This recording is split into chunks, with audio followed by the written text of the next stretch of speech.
right, the time is now 5 p.m. I call this meeting of the Granbury Independent School District to order. Let the record show that a quorum of board members is present, that this meeting has been duly called, and that notice of this meeting has been posted in accordance with the Texas Open Meetings Act, Texas Government Code, Chapter 551. The board will now adjourn into executive session pursuant to the following sections. 551.074, discussion of officers, employees, and personnel matters.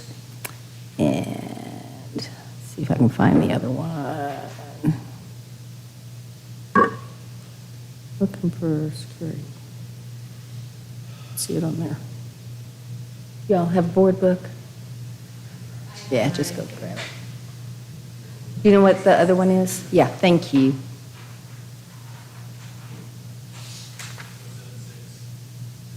551.076, deliberation regarding security devices or security audits. Oh, there it is. I just didn't see it. The time is now 5:02.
Good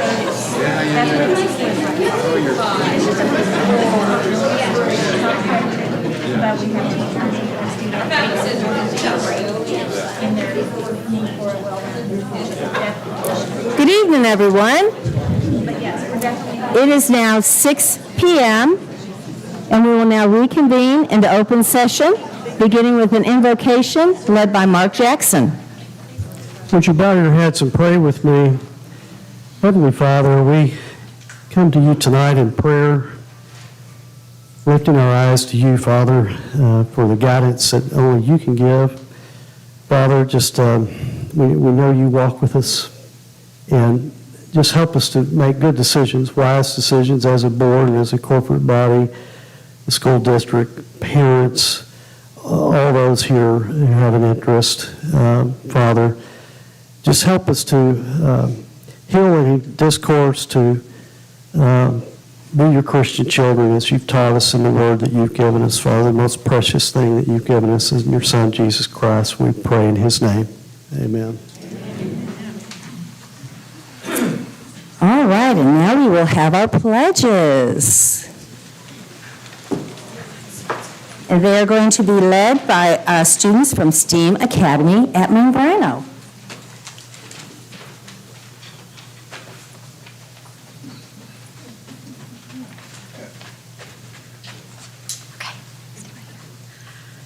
Good evening, school board. Dr. Glenn, we have two of our lovely fifth graders here. We have Mr. Caden McDonald, and Caden wants to tell us who is with him this evening from his family. My mom and my dad. And then we also have fifth grader Miss Allie McKinnon. Allie, who's with you tonight? My dad. Her dad is here, and so they are ready to lead us in the pledges, and I think they're going to do it as a joint effort. I pledge allegiance to the flag of the United States of America and to the republic for which it stands, one nation, under God, indivisible, with liberty and justice for all. Texas Wedge. I pledge allegiance to thee, Texas, one state under God, one and indivisible. Thank you.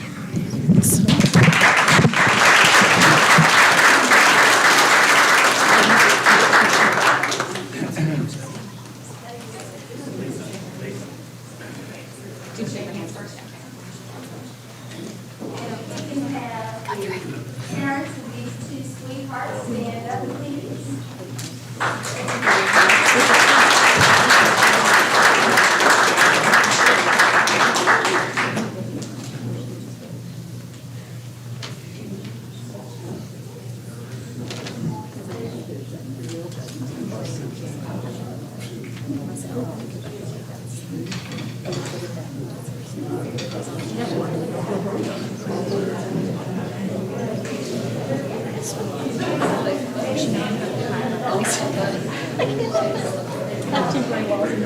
For instance, we don't have any worries about it.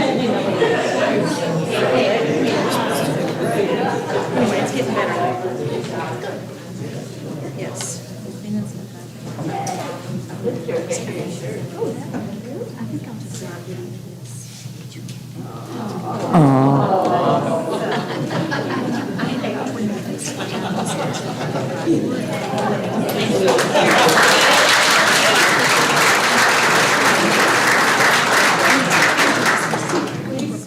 Now, if that doesn't put a smile on your face, I don't know what's wrong with you. Okay, next we have, let me find myself here, Achievement Spotlight. First one up, National Merit Commended Students, Dr. Jeremy, or Mr. Jeremy Ross. Someday, gonna work on that. In your spare time. Okay, I'd like to invite with me up here Cooper Sanderson and Andrew Diaz. They're both here. So, Dr. Glenn and trustees, thank you for allowing me to come back with these two gentlemen. They were here last meeting too. If they keep winning awards, we're going to have to find other things to talk about with them. So, visited with both of these gentlemen today. Andrew is going to Texas A&M to study electrical engineering and my gosh. Electrical engineering and business. He's going to be a double major. And I asked him what his favorite classes were while he's been at GHS, and he said BC Calculus, which you're in right now, right, with Mr. Ochoa, and AP English 3 with Jackie Bradshaw. So,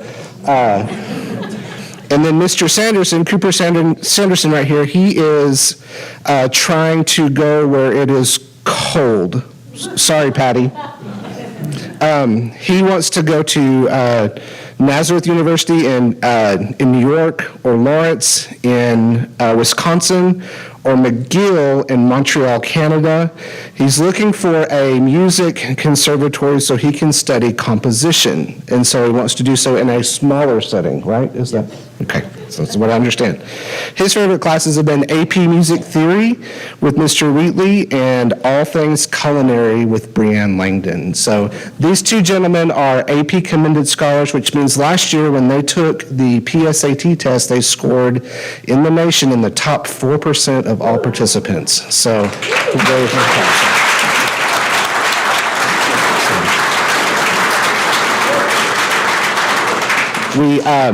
We have our kids for the class of 24 took it last Wednesday, and we will anxiously await their results, but these two gentlemen are to be commended, so thank you.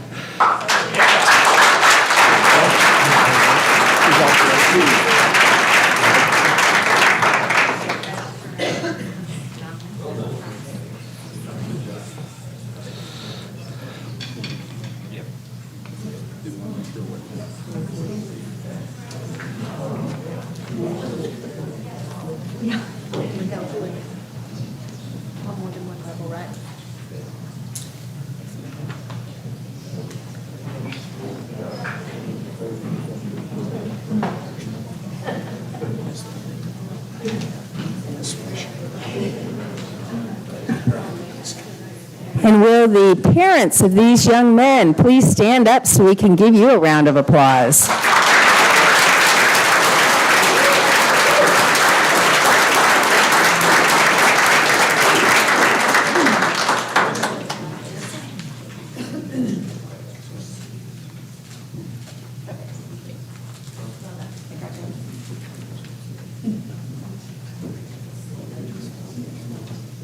All right, next up we have Miss Dawn Bradley to talk about Stop the Prop.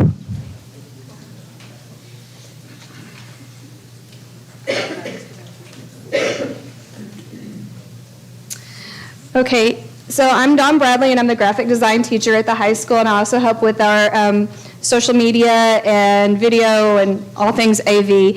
And it's a pleasure tonight to introduce you to Christopher Beaver. Chris I've had the opportunity to teach him for the last 4 years, so he's stuck through all kinds of classes with me.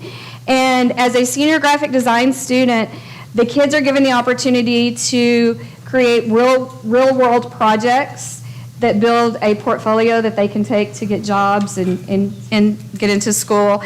And at the beginning of the year, Dr. Paula McDonald reached out to my class and asked the students to design a logo for the Stop the Prop initiative. And so the kids were just kind of given free range to create something. And the design that you see up here was what Chris created. And so I'm proud to tell you that his design will be at all of the schools and campus or buildings on our district. And so Chris's parents are here tonight, Rachel and Jonathan Beaver. They're in the back. And so they're here with us tonight. So, Chris, we're really proud of you.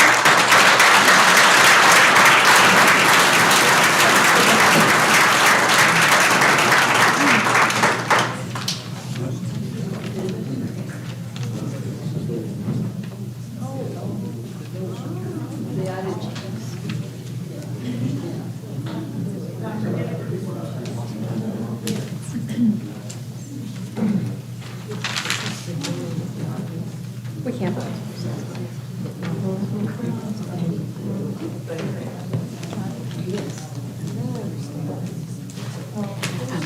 While he's shaking their hands, I want to tell you that Christopher has already earned 2 professional Adobe certifications while he's in my class, and he'll go for more this year. So it's kind of a big deal.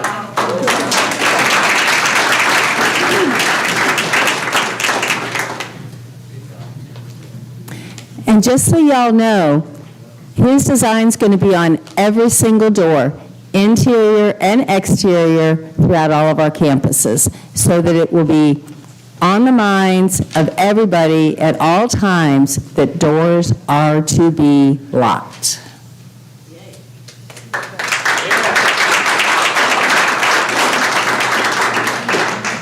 And with that, let's go into the superintendent report. Dr. Glenn. Thank you, Madam President. Let me begin by saying that October is Principal Appreciation Month, and I know most of our principals are here. So principals, I know you hate it when I do this, but if you will please rise so that everyone in the room can recognize you.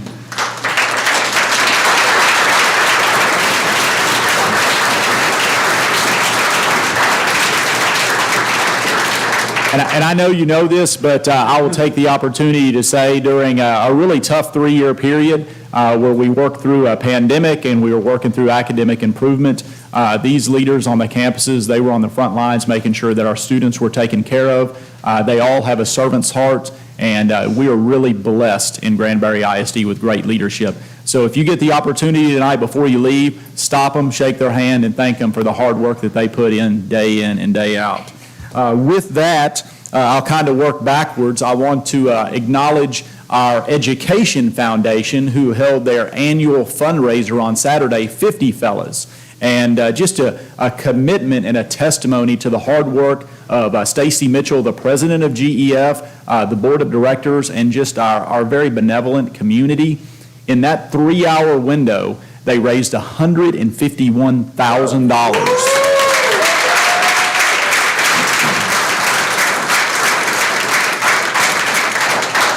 And so Stacy set a goal before the event. She knew that they had a pretty good delta if they wanted to try and reach $1 million by next year, and so they are well on their way to surpassing $1 million raised over a 10-year period, given right back to the teachers in GISD. So great job for everyone who participated in that program Saturday night.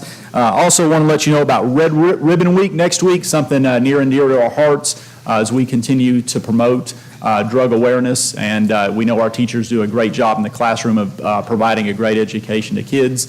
With that, I have one more special recognition that kind of caught me off guard because I'm used to doing these in November, but we are going to do this one in October, and that is recognizing our retiring trustee, Mark Jackson.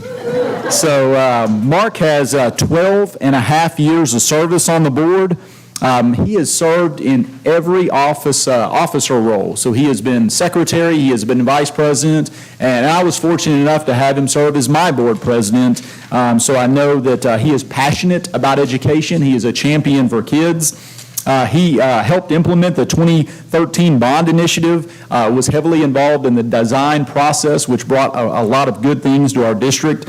He helped facilitate both the G2020 and G2025 long-range strategic plans for the district. He developed our 5-point security plan, which led to the implementation of the Marshall program here in GISD.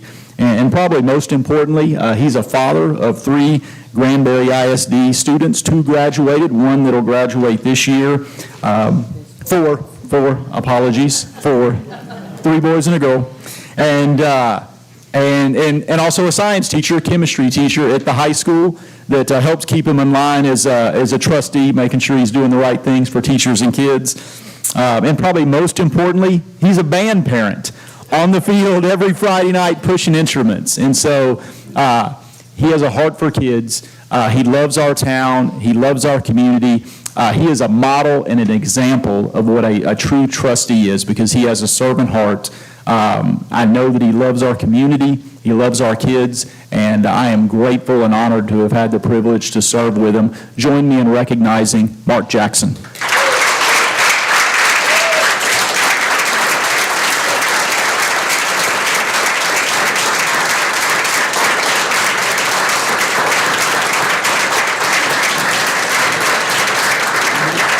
And Mark, you're not going to like this either, but you got to come up to the front. We want to present you with two things. We have a plaque that was crafted by our CTE students, and also Representative Shelby Slauson sent you a flag that was flown over the Texas Capitol.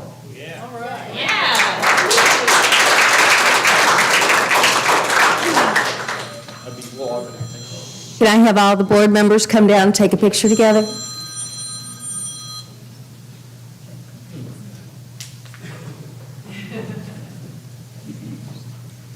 You love it, I know.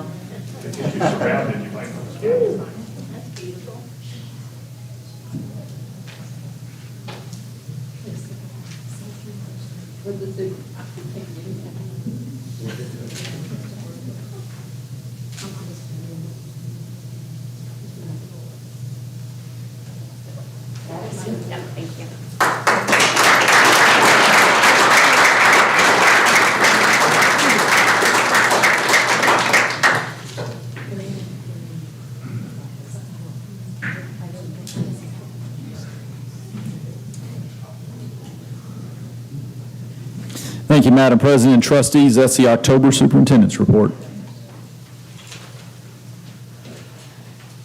Thank you very much, Dr. Glenn. We are now in open forum, public comments. There were none that are on agenda items, so we will just go on past that and go on to consider action on items discussed in closed session. Dr. Glenn.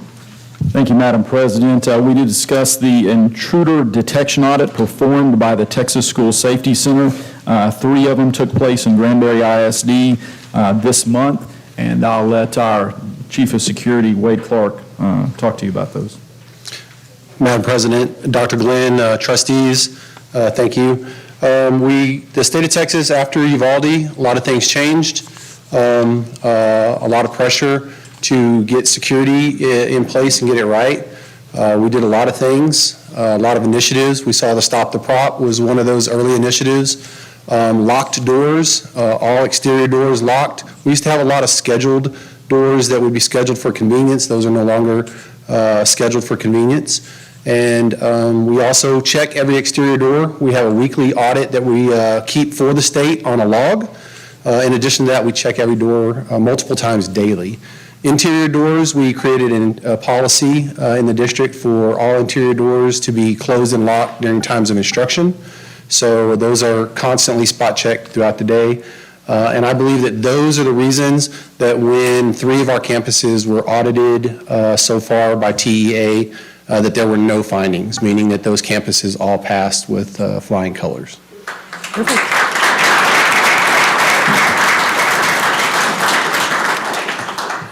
In addition, we've recently hired and added 2 uniformed school marshals to our team, one to be full-time at STARS BTC, which we didn't have before, and also a floater. So this is a person who I can send to a campus when somebody's out with an illness or a doctor's appointment, or like today I had a marshal that needed to be gone to jury duty. And so when that happens, we don't want to leave a campus unprotected. So we've been covering out of the high school where we have a couple of marshals and we're able to send people. But now that we have this floater, that's going to make it a lot easier for us to always have every campus covered. So how many uniformed school marshals do we have at this point? So at this point right now, counting myself and the Assistant Chief of Security, we have 16. We have a similar amount of non-uniformed marshals as well, spread out through the district.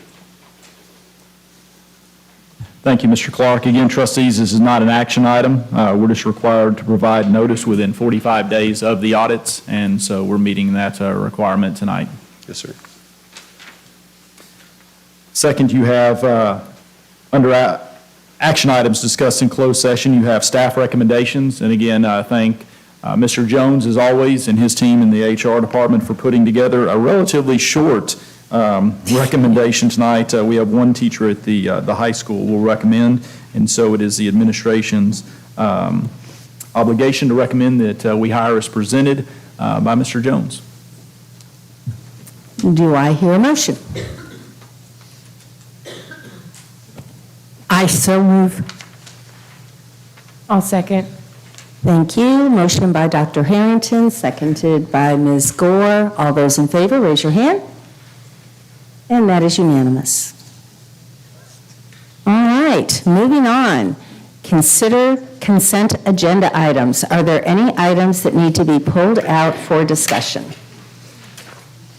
I was going to ask if we could pull item 10H from the agenda and place it under item 11 for discussion and action.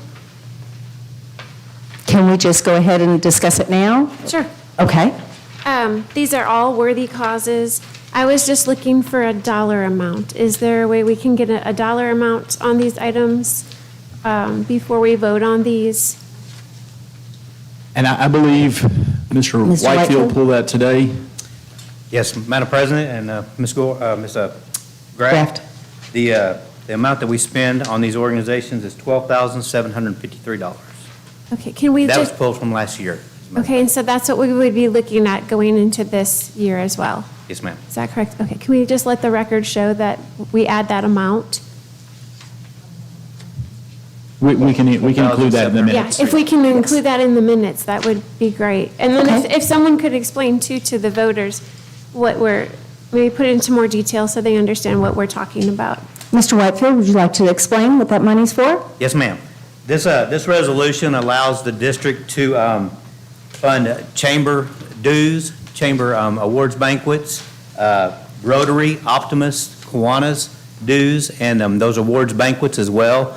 These organizations support the district in monetary contributions, and we participate with them as well. Yeah, so as you know, one of our district goals is to partner with community organizations and civic organizations. And so as we talk about the Child Advocacy Center, Rancho Brazos, different groups throughout the community that GISD is a partner with, this helps to continue that partnership. And so we ask for your approval of the resolution because those funds spent are for the public good.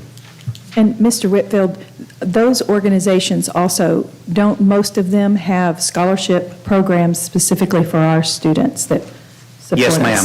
I know for a fact the Optimists do, and I know the Kiwanis do for a fact. Okay, thank you. Rotary does as well. Rotary.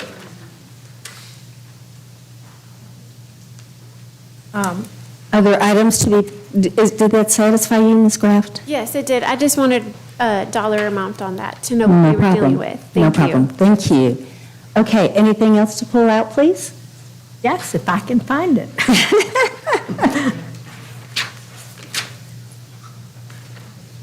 Here you go. This is what you're looking for. You're right. Thank you. Page 27, that's what I needed. I went past it. This month, once again, we had a great deal of support from our community. Van Griffin Kia donated $501 to our robotics team at high school. Era Feed and Seed and Ranch donated $2,000 to the GIHS FFA chapter for T-shirts. Bacchus PTO donated $1,021 for T-shirts and lunch. The Christian Brothers donated $100 to Human Resources, and they are sponsoring our Customer Care Awards that we give for our employees in the district. And Fidget Chicks donated AMS Special Ed learning materials in the amount of $1,000. So once again, our community and folks that help our school came up with $4,622 for advancing things for our kids. So make sure you tell those folks that we thank them for their support. Any other items to be brought out at this time? Madam President, I move that we pass the consent agenda items as presented. And I will second. Okay, Mr. Jackson made a motion, Dr. McDonald second. All those in favor, please raise your hand. And that is unanimous. Madam President, there are resolutions for those, and we will make those resolutions available to the public or to items on the consent agenda if they are interested in seeing them. Okay. Okay, moving on. We have consider MOU between Granbury ISD and the Texas Commission of Law Enforcement's TCOLE. Mr. Clark. Thank you, Madam President, Dr. Glenn, and trustees. You have before you a memorandum of understanding between GISD and Texas Commission on Law Enforcement. This is a memorandum that, through a grant that TCOLE got back in 2018, is able to reimburse districts in the school marshal program for some of their expenses. It's pretty expensive to get these marshals trained and certified by the state, and so the state is helping out with some of that through this memorandum of understanding. Specifically, they will reimburse us for our L3 psychiatric certifications and also for ammunition that we expend in the training of these marshals, which just in the last couple of months, we've probably expended close to 7,500 rounds. And those the L3 tests that are done, they're done yearly? They're done every time that you are certified originally or every 2 years when you are recertified. So school marshals are on the same cycle as all other law enforcement as far as their recertification. Mm-hmm. So that's every 2 years, and it ends the last day of August every year. So before you go to a recertification, you have to have a fresh new L3 psych eval. And that is how much? About $250 a person. Okay, and all of our uniformed and non-uniformed school marshals have to have that done? Yes, ma'am. Excellent, okay.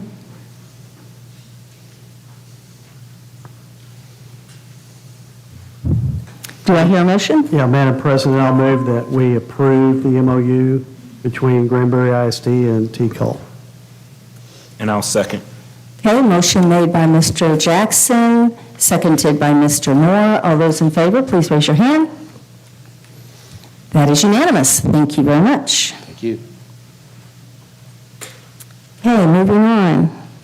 Consider approval of the 2022-2023 District Improvement Plan. Ms. Clark. Yes. Okay, board members, you have the District Improvement Plan and the at-a-glance in front of you. This was a collaborative effort between all of the directors and Jimmy Dawson and myself to put the goals and the strategies for all of the different departments and the improvements we'd like to realize this school year.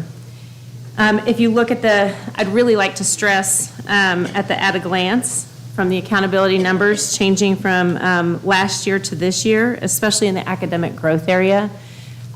We made a concerted effort on all campuses to individualize instruction and really look at those gaps that students were coming back after some of the interruptions in learning. And so the biggest gains were realized in that academic growth area, and you can see it was 19% higher than the year prior. So that's a testament to our campuses, our campus leadership, and the hard work that those teachers put in. And I did not want to do this. I'll get to brag on it a little more with the taper later on in the year, but I wanted to point that out today. Even with the great scores from last year, you can see in the district improvement plan, there's a focus on academic improvement still. We're going to make an emphasis on the writing component because they're changing the STAR format across all the curriculum. So you've also maybe noticed the attention to attendance, retention of staff, increased training and support for staff members to include substitute teachers, expanding community partnerships, and safety and security. I did have a question that I wanted to go ahead and answer right now, especially in staff retention. In our district improvement plan, I compared state averages in salaries to our GISD, but I did not include Region 11. So the average GISD teacher makes $55,755. Region 11 is about 10% higher than that. The Region 11 salary average is $61,301. So that was one of the questions that I received, and so I just wanted to go ahead and state that now. And if you have any other questions, I'm happy to answer them. Ms. Clark, I would love for you to really expand on the indicators and how that went up significantly, and explain what that means for everybody. Absolutely. So on the at a glance again, especially under school quality and student success, those numbers are on our federal accountability system, and it's a little bit confusing on our at a glance, and I don't know if anybody else has been able to see that yet, or if we're going to post them later, but last year we were 4 indicators out of 11. So what that means is they take all of the demographic, the different demographic groups that include all of the different ethnic groups, our low socioeconomic students, our special education students, our bilingual students, and any of those areas that we have a significant number of students in, they will look at those numbers specifically and how those students are doing on our STAR tests. They look in 3 different categories: achievement, growth, and student success. Well, last year, we were 4 indicators out of 11, but there were no indicators for growth because of the year for COVID. And so this year, there were 22 indicators, and we met federal standard on 17. So we did a really phenomenal job. Those indicators are put in place so that you don't leave any group behind. It's really important. That's where some of our goals for our emergent bilinguals are coming from. We are getting more and more emergent bilinguals in GISD, and we need to know how to meet their needs better. And, we have 27 homeless students. It's really important to track how they're doing. They're probably some of the students that need us the most and need our interventions the most. Our special education students, our students with special needs, tracking how everybody in all of the different areas are. And in our community, tracking our students of poverty. That's a significant population for us. And so we need to make sure that we're filling any gaps educationally, as well as meeting their needs when they're at school. So, thank you so much for speaking into that, because when I look at those numbers, I was so pleased, and it really does speak to you educators out there and the leadership at each campus. Thank you, guys. That's massively huge. Thank you. If there are no other questions, then it'll be my recommendation to you all to accept the district improvement plan as presented. I just have one comment, Tammy.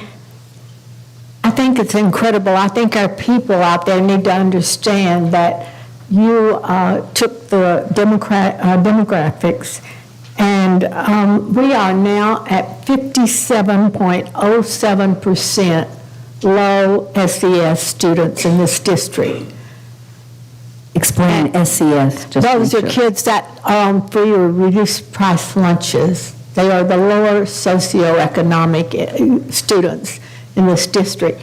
And I want to congratulate you for addressing those very specifically. Y'all have taken that set of demographics, and it's not based upon ethnicity, it's simply poverty in this district. And thank y'all for taking the time to really look at how we can best help those kids. Absolutely. Thank you very much. And thank you for the answers. Yes, ma'am. Yeah, and I'll just say, Ms. Clark, I know a lot of work goes into this report. Thank you for putting it together. Very well done. Also, to your left, Jimmy Dawson, we know he works incredibly hard, as you do, with principals throughout the year to make sure that we achieve these goals. We already recognize the principals tonight for their leadership and hard work, but at the end of the day, as we kind of reflect back on the last couple of years and nationally, we look at some of the districts that have really struggled academically. The gains we've made, the credit really has to go not only to our curriculum department, but to those teachers that are in the classroom fighting hard, working hard, pushing through on a daily basis. We got great educators in here. Not just in the room tonight, but across GISD, that they love our kids. They pour into our kids. And so at the end of the day, these scores were a reflection of their hard work, the hard work of our students and our parents who we collaborate with. So thank you for the presentation, Ms. Clark. With that, I move that we approve the district improvement plan as presented. And I will second. Okay? Motion by Dr. Harrington, seconded by Dr. McDonald. All those in favor, please raise your hand. And that is unanimous. And just for y'all out there, the packet that we looked at for this was 110 pages long. Lots of data that they gave us. Really looked at everything imaginable. So excellent work. Thank you. Okay, moving on. Consider approval of targeted improvement plan for Backus Elementary. Ms. Clark. Yes, thank you. So Julie Roleader, along with her administrative team, have worked really hard in concert with the service center to put together the targeted improvement plan for their 2 years of comprehensive support that was a result of the STAR test results from 2019. With the interruptions to the support cycle, last year was their first year of a mandatory 2-year support cycle. The improvements that were made by this amazing Backus team, their admin and their teachers, are due to their attention to these prioritized focus areas. This year, they're going to look to improve effective classroom routines and instructional strategies by taking their instructional coaching that they worked on last year and made so many gains with a step further. They're going to intentionally coach on increasing the rigor for our students. And then the other effective schools focus area they're going to target will be tightening the campus practices and policies that support high expectations, shared ownership for success, and a safe and productive environment. This team will continue to hone their Texas instructional leadership skills with the goal of completing this targeted intervention at the end of this year as an A campus. So that is their goal, and I'm excited to watch and keep working with them, but watch their continued hard work and progress. So I'm happy to answer any questions, and I actually tagged Melissa Shipp, who's here, in case you have any questions that I'm going to toss to her for the Backus targeted improvement plan work. And I know she can handle anything you throw at her. She sure can. Are there any questions? I just want to brag on them. That campus has really done a terrific job, and kudos to every one of them involved, because they've gotten parents more involved, they've given up Saturdays to tutor, they've given after schools to tutor. Thank y'all for loving those kids. Those kids needed loving on, and thank you.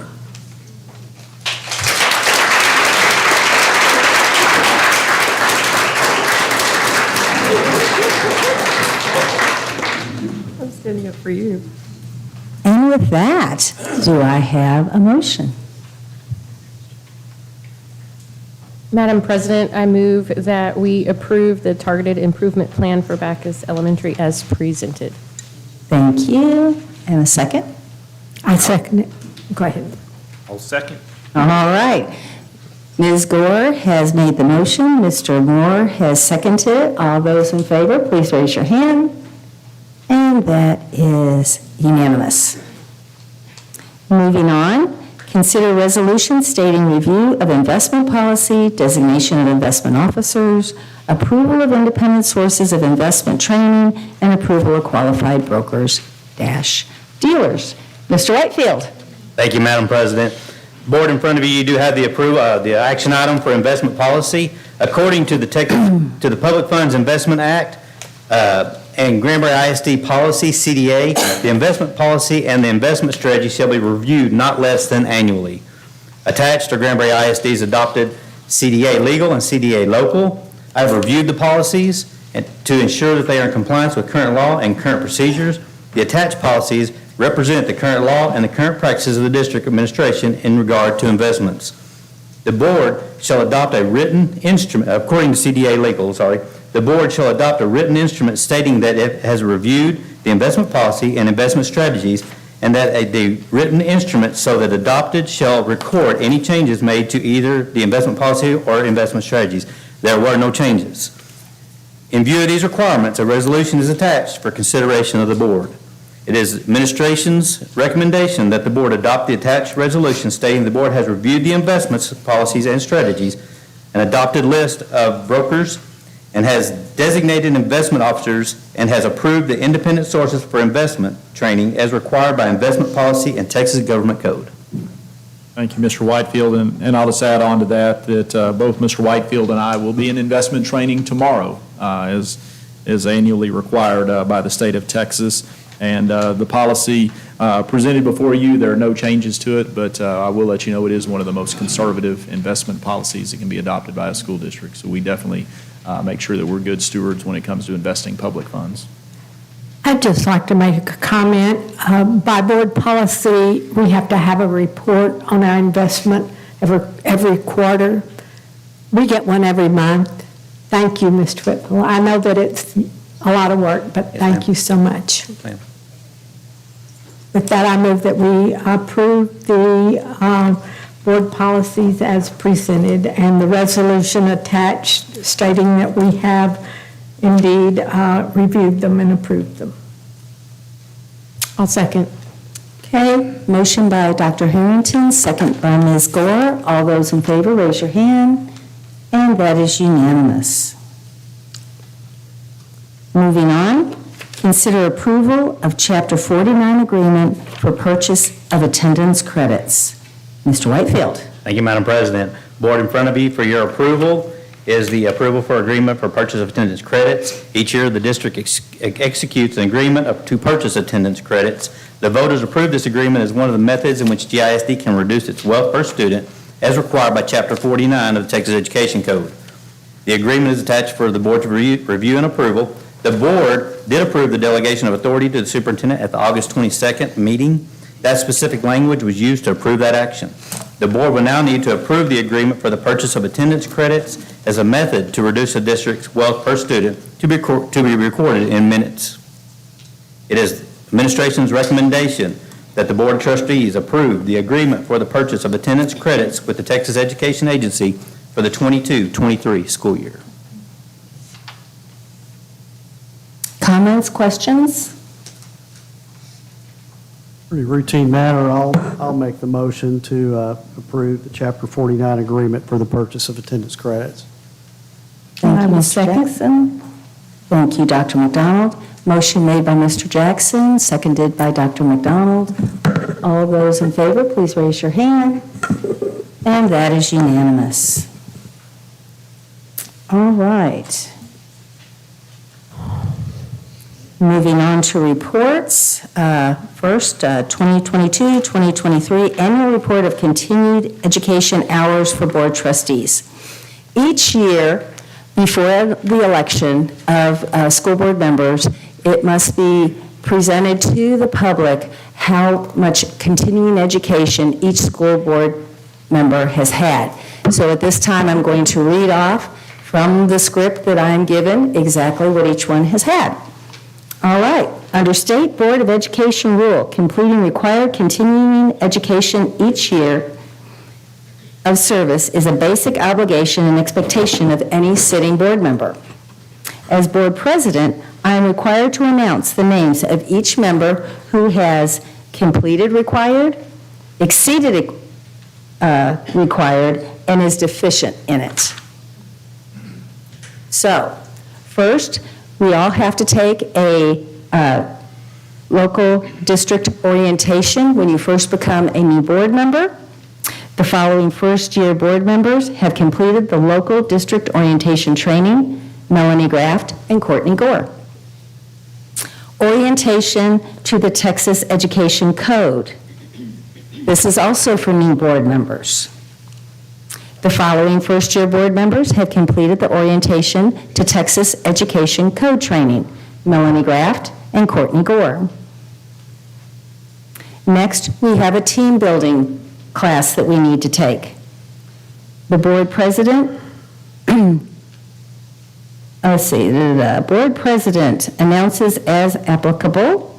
The following have completed the annual team building training: Dr. Barbara Harrington, Mark Jackson, Mike Moore, Dr. Paula McDonald, Courtney Gore, Melanie Graft, Barbara Townsend, and Dr. Jeremy Glenn.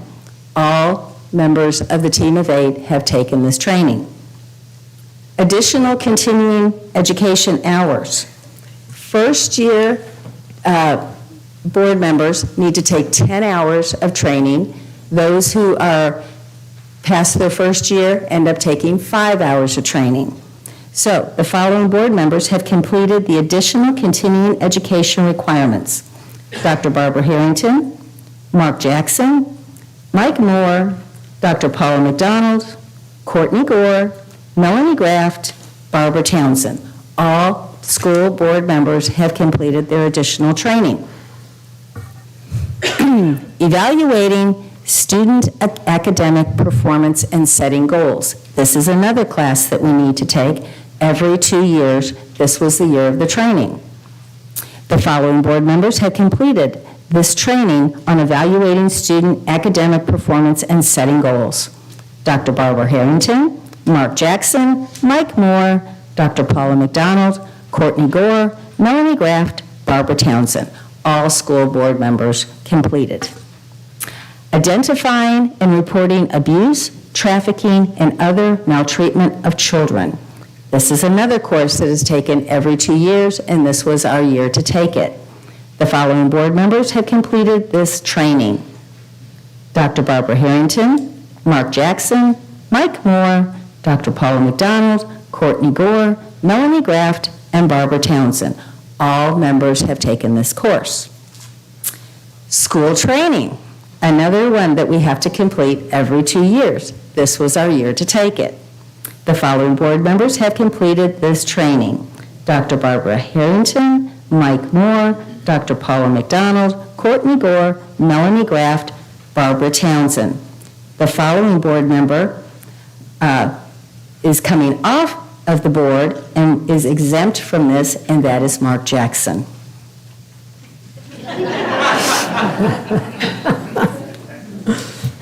And he should stop smiling. Okay. All board members exceeded continuing education. So I am telling you that Dr. Barbara Harrington exceeded the required amount of continuing education training by 8 hours. Board member Mark Jackson exceeded the required amount of continuing education training by 6 hours. Board member Mike Moore exceeded the required amount of continuing education training by 6 hours. Board member Dr. Paula McDonald exceeded the required amount of continuing education training by 10 hours. Board member Courtney Gore exceeded the required amount of continuing education training by 5 hours. Board member Melanie Graft exceeded the required amount of continuing education training by 7.5 hours. And board member Barbara Townsend exceeded the required amount of continuing education training by 11 hours. And that finishes my report. We now move on to discussion of school board communication. Dr. Barbara Harrington. Thank you, Madam President. Make sure that you folks can hear me in the back, because again, last week, you can hear me? Okay. Last month, we said someone they said they couldn't hear me. I've asked for this to be put on the board because I saw a social media post called Just the Facts that Melanie Graff put on out in social media. And it talked about isolation and the isolation she felt. And it made me so sad, really, really sad. As I looked at it and I read through the post, and I thought, you know, Melanie posted that because that is her perception. She really feels that way. And I guess perception is more important than reality. So tonight I'm speaking for myself, because you know how I feel about other people speaking for me. And because I realize that through your perceptions, you are isolated. And I'm so sorry you feel that way. As I looked at your statements to see what I might do to make things better, I came away with some questions. In your statement that was meant for your supporters, and I'm going to quote you. You said, "I would like to add that I am proud to stand for you for truth, fact, and principles. It will always be a fight against those who do not. Information isolation from these members show lack of accountability and elitism." I will tell you that I agree that it's important that we tell the truth, that we present the facts, that we stand on principles and accountability. But my perception of all of my fellow board members is different from what that suggests that you feel like we are. This is beginning my 18th year as a board member. During those years, I've probably not only served with you six, but probably a couple of dozen other folks. And everyone with whom I've served on this board, I've considered them my brother or sister in Christ. If I needed something then, if I need something now, I would not hesitate to pick up the phone and call them. And I think that the response would be very positive. And so I'm grieved that you don't feel that closeness. We haven't always agreed. Even those of us that are sitting at this table, I can recall a very detailed 3-3 split when it came to whether or not I was going to raise my hand. But we always respected each other for what we brought to this table because each of us brought our strengths to this table.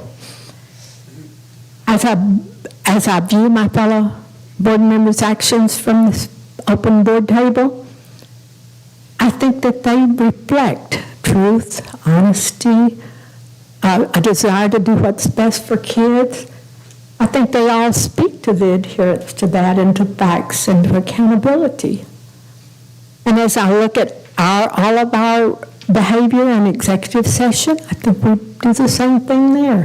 While I protect the sanctity of executive session, I think it's important that what happens in executive session stays there.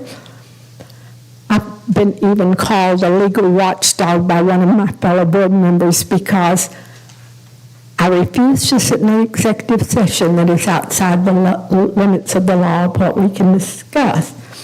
And I think that our folks have shown those same values in the executive sessions. But again, that's my perception, and I want to make that clear. You spoke to elitism, and I wonder what in the world would make you think that we are elitist. Our educational background? Well, not hardly, because some of the brightest people I know are much more educated or less educated, but they're very bright people. And for me, personally, public schools have made a difference for me. I went to 24 different schools my first 6 years, and I know that when I entered a new school or returned to a school, teachers thought, oh my gosh, not again, because I was in one of those turnstile doors.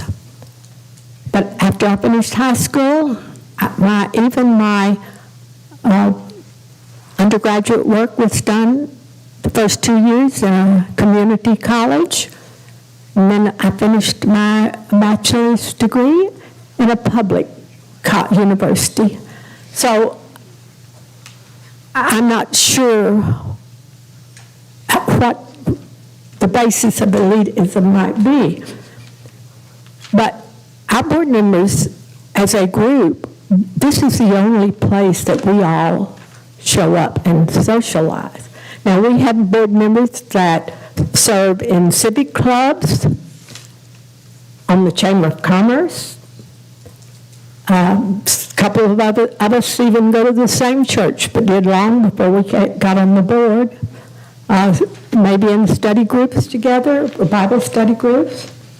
For all the volunteer programs to support the community, and most of us show up sometimes to those all at the same time. But all of those organizations are open to anybody. Anybody can join those. Those are not elitist organizations, and so I'm confused because I don't know of anybody on this board that belongs to a secret social elitist group. Their only connection is here on the board. But that's my perception. Another statement you made was, I would like to be a legitimate part of the team on the school board. When I am isolated and left out of communications, I am not privy to information. I did some serious soul searching on that. I understand your caution about not breaking the law because you have been very careful and expressed your concern about not being involved in any activity that would violate a law. When we went to school board training this summer, and because we were all, all 8 there, we had a table reserved for the 8 of us. And when you were absent the first day, and I approached you about it, and you said you had been advised that it was illegal for us to all be together there. After you were shown the law that said that it was absolutely legal for us to be together there, you told me you didn't know where our table was. And then I sought you out and gave you our table number, and you told me that you had run into a friend who was sitting alone. But in all of those meals, we did not get to socialize with you because you were someplace else. And I was still sad about it. You've given us a directive to correspond only by email. And I understand your concerns about the legalities there. And I know that if someone challenges us and asks for even our personal phones, that any email, any text messages, whatever, they are subject to open records. So I understand, as a new board member, that you would be very cautious. I just know that it's very easy to misunderstand words that are written. Even with my own family, I will send an email and I think I know what I said, and they think they know what I said, and it's not always as clear as face-to-face communication. And I love the fact that some of us are allowed to use telephones. I was really glad to call Mark Jackson after his surgery and asked him and Cindy if there was anything I could do for them during that recovery time. And social media. Actually, I am quoting from your social media, but I will confess that it was sent to me, a screenshot was sent to me by somebody else, because I am blocked from your social media, and I'm not sure why. But again, those are my perceptions, and so I'm thinking, okay, if this is how I perceive the isolation, what can I do? Where do I go from here? Where do we as a board go from here? And then I'm going to quote another statement. You said, quote, I received very few, if any, emails from the board president. So I went back to May, and I have received 8 group emails from our president. 2 in May, 3 in June, 1 in July, 2 in August, nothing in September and October. And all the board members were tagged on those, including you. And she talked about subjects such as Robert's Rules of Order, the convocation information, an invitation to Granbury young professionals, new trustee shirts, the NSLI, minutes correction, superintendent evaluation, board operating procedures, and clarification of House Bill 547. And everybody on this board got those. It is my perception that the majority of the correspondence we get comes from the superintendent and his administrative assistant. And all of us are in the loop for that. And I'm really thankful that if any of us asks a question, responds to all of us so that every one of us has the information that from a question that has been asked. Move on to the next quote. You said, if I appear uninformed, now you know why. So I thought, where do I get my information? Well, I get my information, first of all, from the superintendent's correspondence. But most of my information comes from the board book that we get, both of which you receive.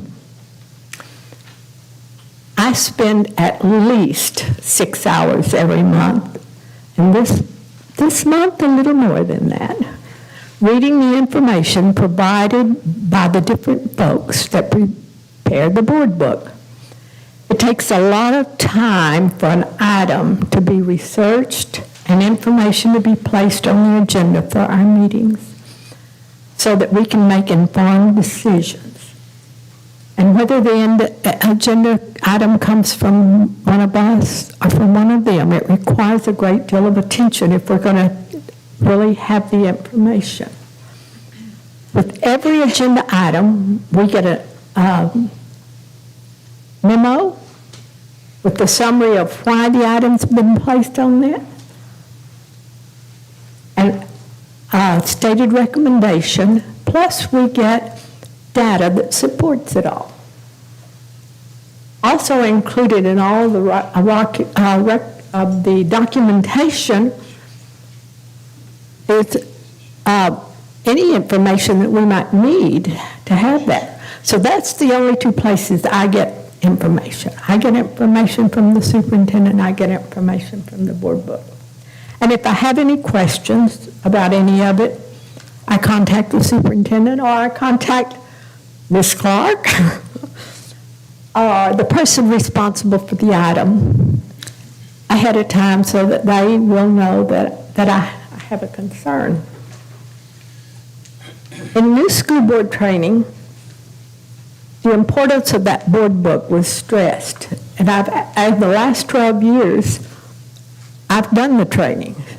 So I sat back and asked myself, did I fail some way in not stressing the point with you and Courtney? I don't know. I don't have the answers.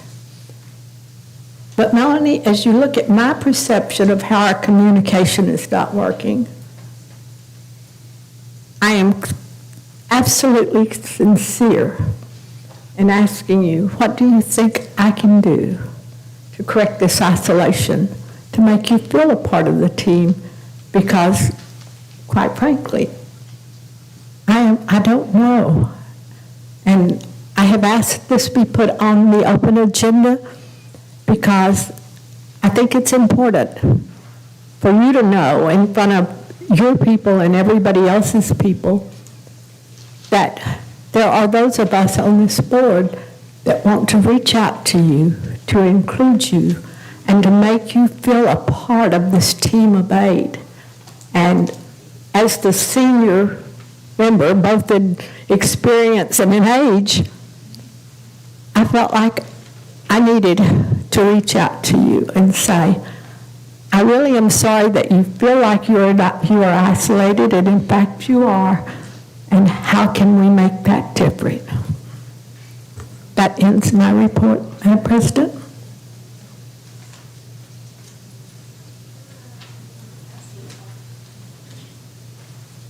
So I'm glad this is on the agenda, because back on June 2nd, in the back room, I asked that this kind of thing be discussed out here in public, and I was refused twice.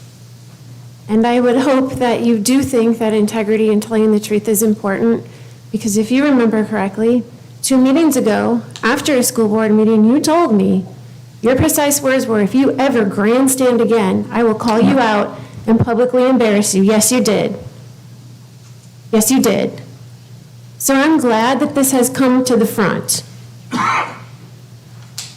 And we all know that some of the things that were said in that back room on June 2nd for 1 hour and 45 minutes, they were not nice. So to sit here and to pretend that I'm the problem, I'm so glad you can get things on the agenda.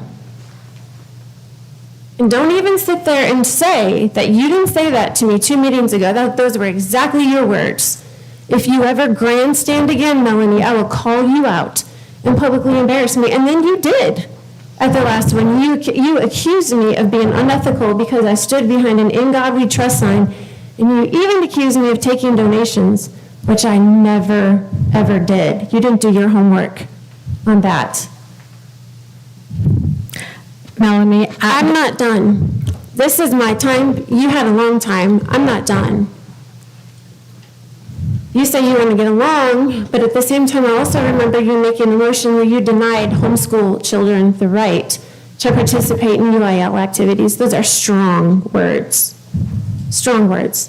And I'm glad it was denied because my son's playing with the good Christian team out in Stephenville, so thank you. Why did I post that? Because I sat at a forum about a week ago where I watched some opponents sit up there. I'm not up for re-election, but you would think that I am. My kids are sitting with me, and people are sitting up there lying. She doesn't accept emails, she doesn't accept phone calls, she doesn't accept texts.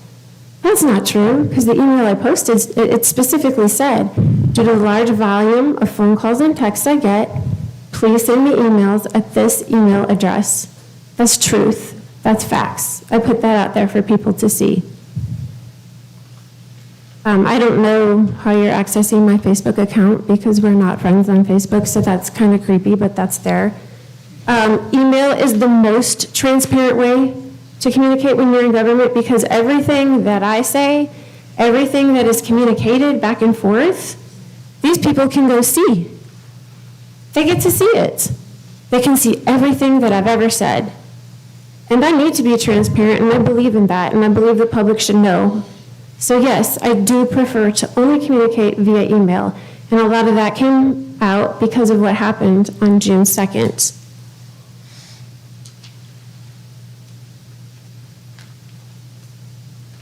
As far as communication with the email that I'm getting, I started getting communication again, and thank you very much, the night of the forum. That's when I started getting emails again.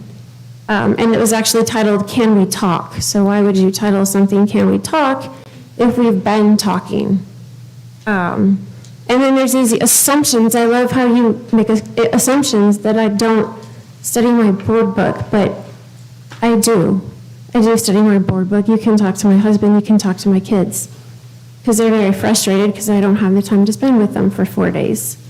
So that's very unfair. Are you saying you don't get emails? I just stated that I just started getting emails as of the night of the forum. So you didn't get any of the emails that she just stated? Not that I recall. So you don't get the emails with the board book information, you don't get the I get the emails with the board book information. That's what I'm yes. asking about. Yes. Okay, so you do Of course I get, get that. okay, so you do get all the emails that we get? Well, I don't know exactly what you get. I can't We get speak to that. We're all in the same group, it's all in there, you can see who all gets those. I get the board book emails, but there may be some. Did you get any of the emails? And I get those from. Did you get any of the emails that I've sent you? Yeah, I got emails from you the last 2 days. That's From it. back in June and on, I've sent you several, asking about the concerns that you've made known. Regarding, I've gotten some of those. yeah, I haven't got any responses, so I just was wondering, maybe you weren't getting them, because that's kind of what you were saying. So I just wanted to make sure you were actually getting the emails. I get some, but I'm pretty sure not all. Melanie, just for one thing, the evening that I had the discussion with you right here at the podium was the evening that I told you that you had spoken about what I was going to feel or think about something. I did not use grandstand. I said, do not speak for me again unless you're quoting me, because you can quote me on anything. But you can't ever suggest how I'm going to feel about something, and that's what I said to you. And here's the thing, you can perceive or assume what you want as far as my posts go, but I do have freedom of speech. And so for you to chastise me for what I may post or say, you don't have that right. I just need I need not to speak for you. I need not to speak for the other members of the board. And that's what I was referring to you that evening when I spoke to you about that. I will go back to my question. What can we do to make this better? Trust is earned. Trust was broken on June 2nd, just like I tell my kids. It takes a lot of time to gain that back. And that trust was broken on June 2nd. So that ball is in your court. You're going to have to answer that question. But trust was broken on that day. And I don't trust you, and I don't trust the others because of what was done. So it was shameful. So you're going to have to figure that out. So just to make clear, it's all of us that you do not trust. All of you that were present that day, and you all know what happened behind closed doors. You're well aware.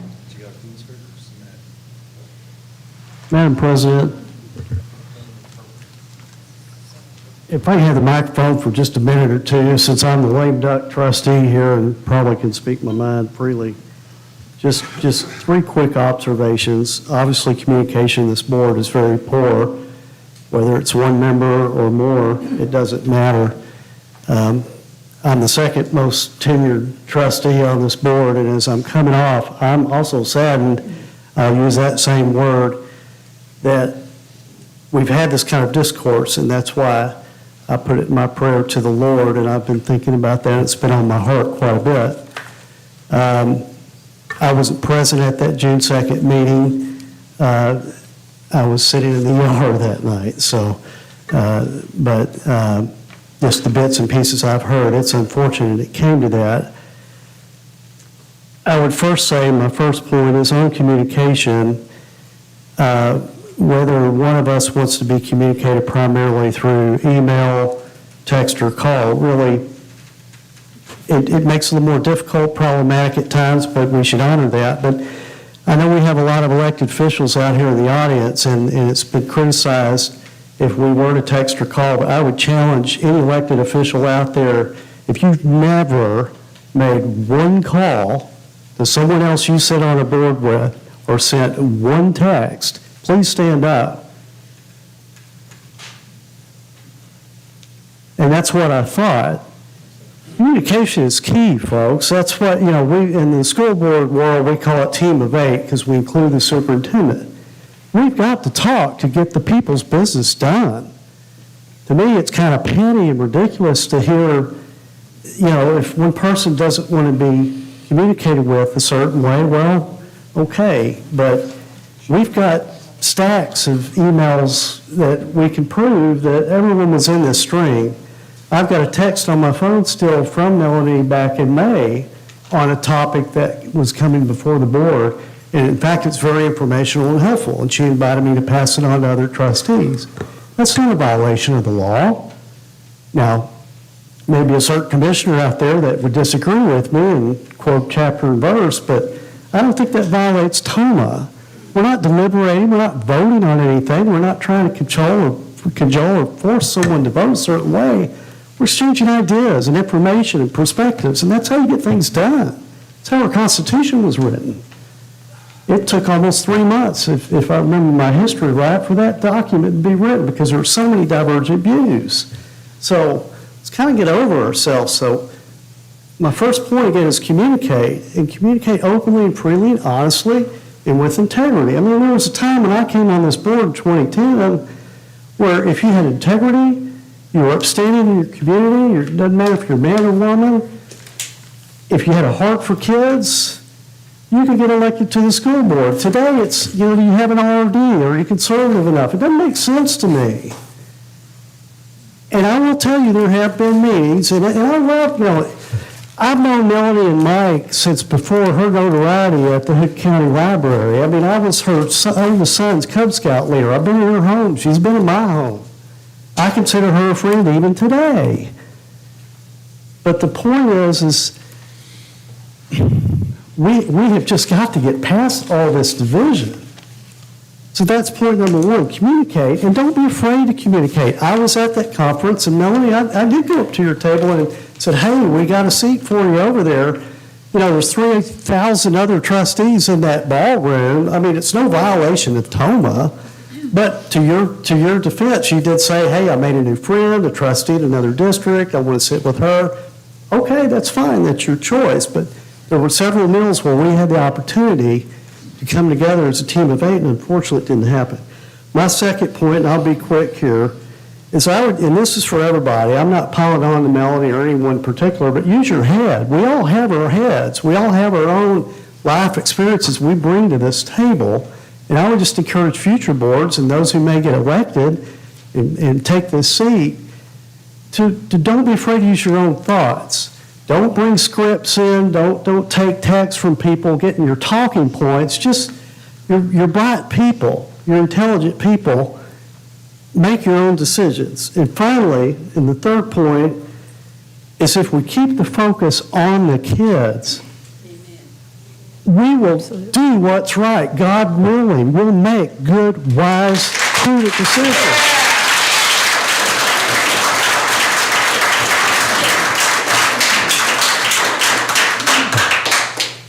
I don't know what meeting it is, and maybe the BS guys will go back and search all the films since they had a lot of time on their hands, but there was a board meeting where I counted a dozen times I heard the term public, voters, citizens, taxpayers. If you had just changed that word to children, kids, or students, they would have been glorious, wonderful statements. And I'm not going to criticize that because it's the world we're in. If we're going to be political, fine. But just say something about the kids every now and then. Thank you, folks.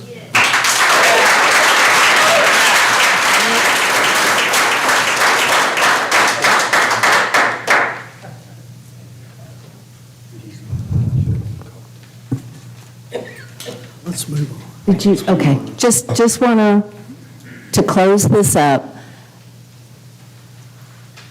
There have been a lot of people that have made some mistakes, and I will admit that I have too. And I hope that we can start bridging the gap and get past all this, because we have 8,000 students that are depending on us. And from there, we will move on to the financial statements for period ending September 30. Mr. Whitefield. Thank you, Madam President. Board, in front of you for your information, you have the financial statements for the period ending September 30th, 2022. These statements include only those transactions between September the 1st and September 30th, 2022. And as you can see, the revenue collected to date equals 2.33% of the budgeted amount compared to 2% in the 21-22 school year. The expenditures to date represent 10.62% of the budget compared to 11.44% in 21-22. Some notable things on your financials, if you were to look at those, under investment income. The short-term investments have been fairly lucrative for us, so we budgeted fairly conservative on that. So we will bring that back to you next month with an amendment to increase that budget for investments because we are making more money. And we'll talk about investments in just a minute. You can see under 34, which is our transportation, we are spending a little bit more on fuel in this September. And then under 61, function 61, we have a person who was a full-time interpreter. That person is no longer a full-time interpreter. That's the reason for that reduction in that function. And I can answer any questions if you have any about those. Go ahead and go on to the cash flow. Thank you, Madam President. Board, in front of you, you do have the cash flow and investment report for September 30th, 2022. You can see that we did make a total of $62,800 in investment income for the month of September. We are moving away from the long-term investment, as it's stated in your memo, and moving more into short-term investments. The one long-term we still have is the Ameritrade, and we still have 7 more maturity payments on that, and the last one will be in January of 2024. And I can answer any questions on that if you have any. You're on a roll. Keep going. Thank you, Madam President. Board, the last report that you have in front of you is for the report of categorical expenditures between $50,000 and $100,000. As per board policy CH local, we have to report those to you. The sheet that you have on there is CDW in the amount of $59,140.13. Canon Solutions for $67,968.36. Microshare for a total amount of $91,584. Quaver Music for $63,000, and Nearpod for $50,340, for a total budget impact of $332,032.49 for the month of September. Very good. Thank you, sir. Thank you. Okay, at this point, we are now going back into public comment, and we will do the non-agenda items. We have 13, Madam President. So we will allow 5 minutes per. And the first one up is Zeb Ullum.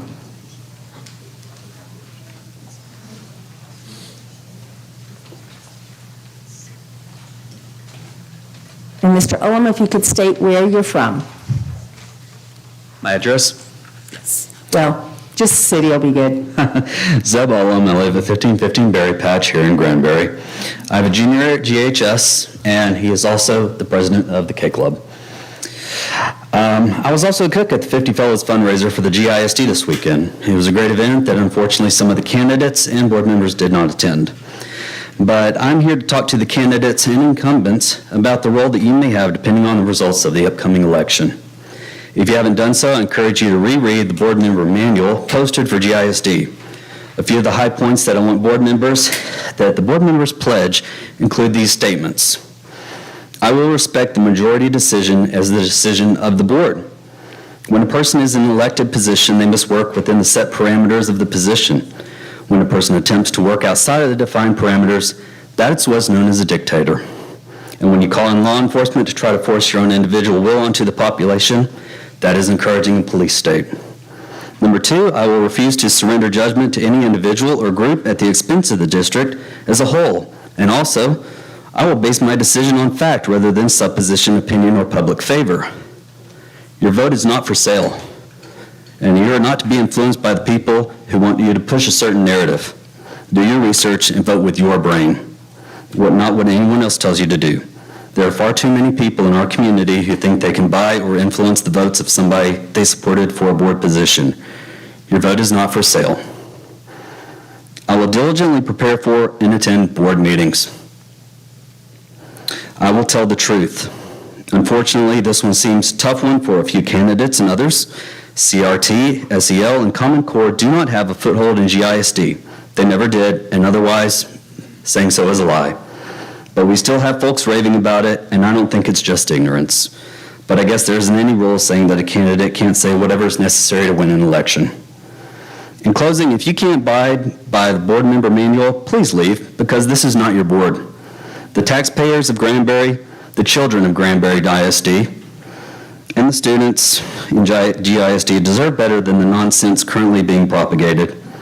If you can't keep executive session discussion in executive session, this is not your board.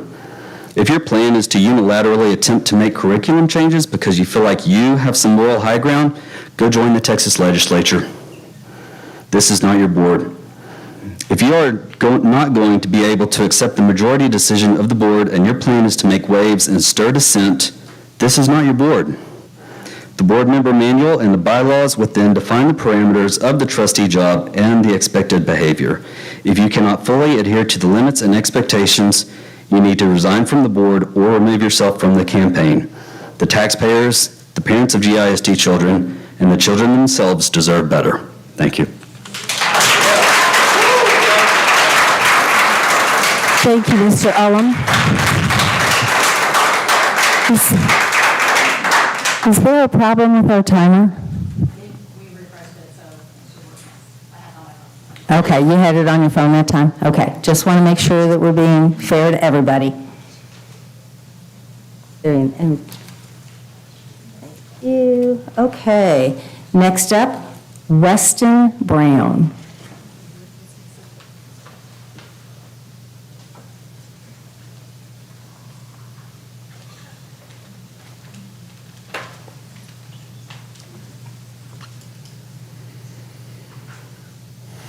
And state where you're from. From San Diego, California. Thank you. Hello, everyone. My name is Weston Brown. I was born and raised in Texas, and I'm grateful for the opportunity to speak here tonight. few months ago, I saw my mom, Monica Brown, standing at this podium calling for the removal of books and asking for the school to follow the guidance of a religious leader to determine what information students can access. From a young age, I was taught to give a voice to people who were disregarded, elevate the marginalized, and love my neighbor. Today, I strive to be the person I needed when I was young, someone who would stand up, speak out, and protect the kid that felt alone. Growing up, we read the Bible cover to cover from the earliest age I can remember. We repetitively read graphic depictions of sex, violence, genocide, sexual assault, and incest. However, topics related to dating, safe sex, drugs, alcohol, or sexual identity were deemed inappropriate or too heavy to discuss. At 15, I was able to access the internet and slowly started piecing together answers to the questions that I had about queerness, gender, and sex. I was profoundly alone on that journey. I knew I didn't fit the blueprint for the life that my parents were grooming me for. I wanted so badly to know that someone like me could find peace, happiness, and love.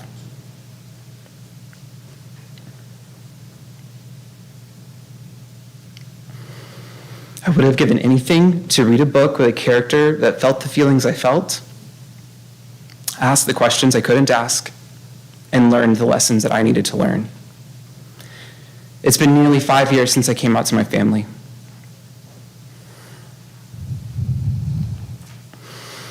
I'm not allowed to join in family celebrations or holidays, or be a part of my 8 younger siblings' lives, solely because I'm not straight.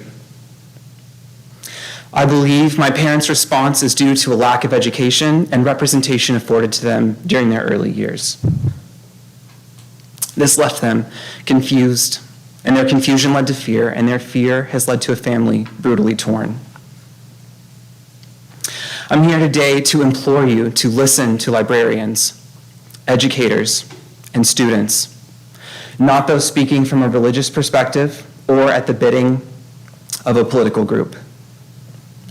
Schools should represent all students, regardless of race, gender identity, sexual orientation, or background.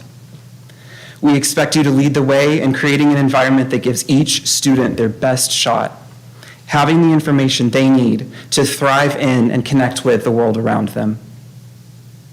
If you choose to marginalize difference and remove representation, you will only cause harm.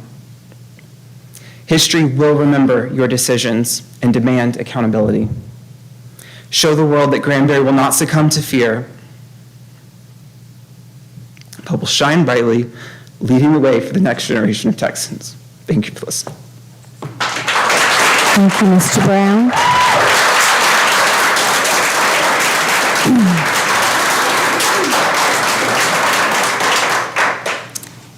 Next up, we have Patty Cisco.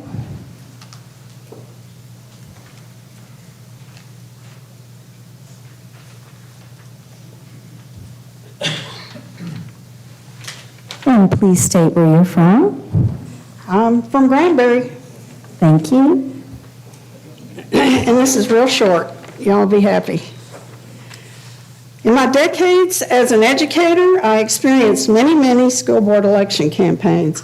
The candidates talked about important issues: fiscal responsibility, school safety, student achievement, facilities, innovative programs.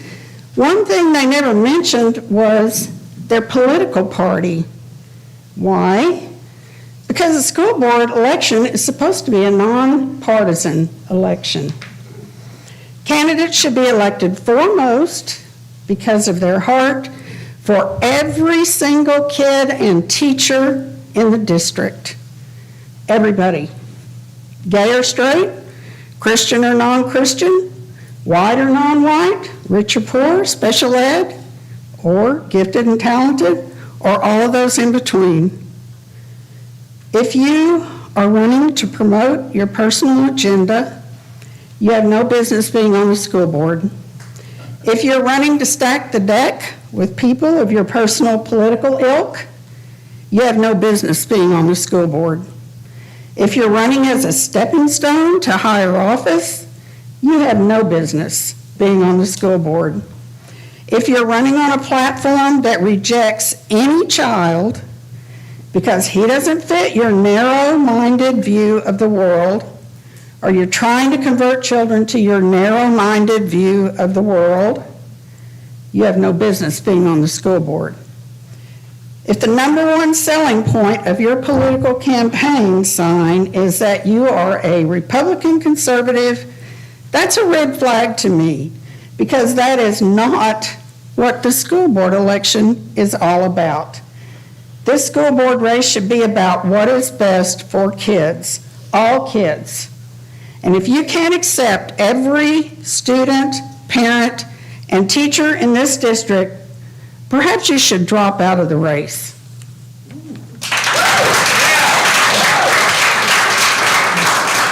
Thank you, Ms. Cisco. Next up, we have Monica Brown.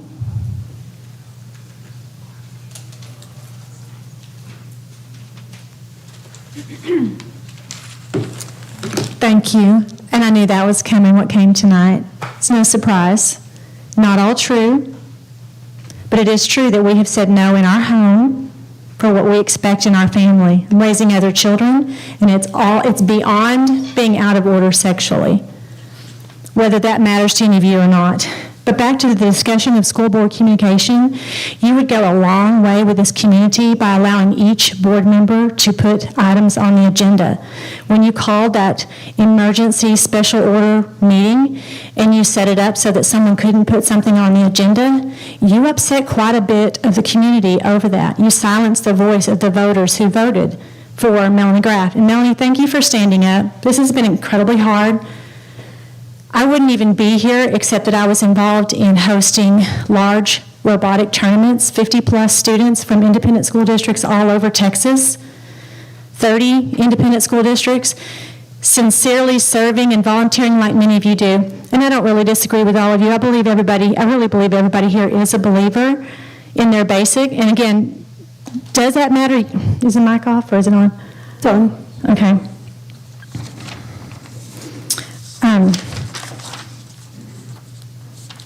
What I was asked to do was to review books, and if they had sexually explicit content, I was to identify them. Unfortunately for me, I got on a committee of people who refused to do that. Chris Tackett did a really good job of publishing everybody's voting record, and the public can look at GranburyTexasBooks.org, read the excerpts, look for the sexually explicit content, and then go back and see who voted on that, and you'll know the mindset of the leaders you're praising here in Granbury.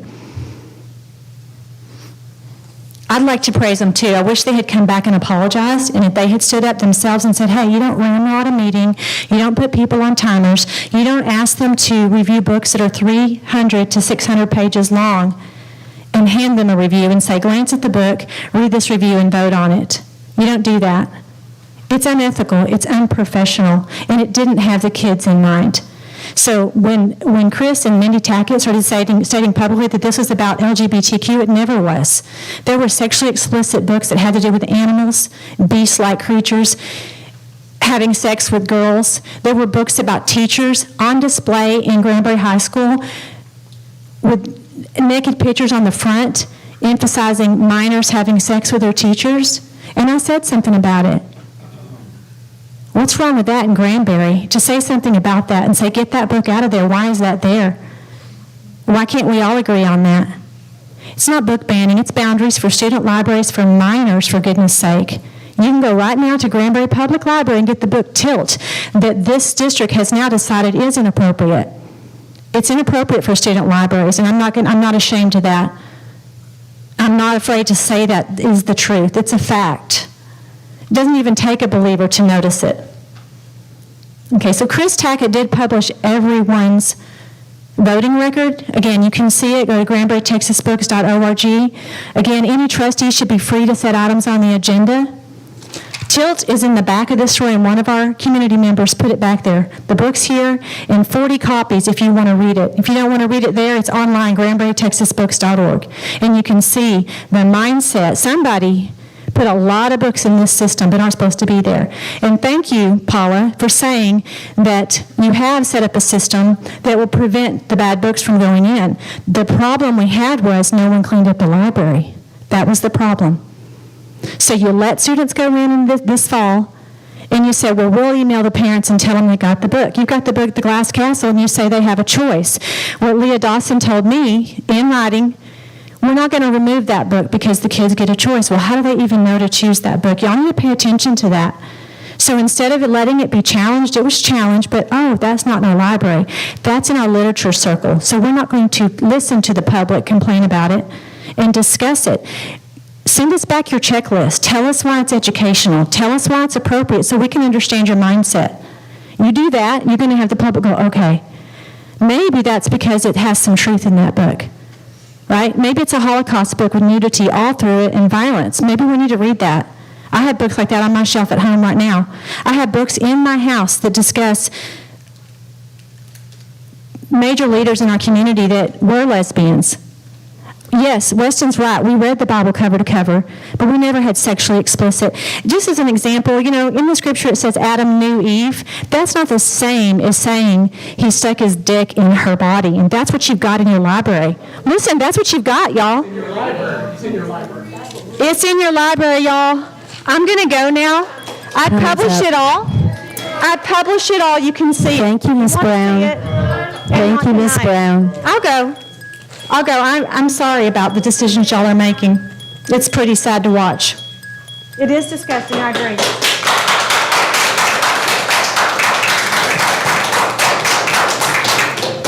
That's explicit. Jennifer Bloodworth.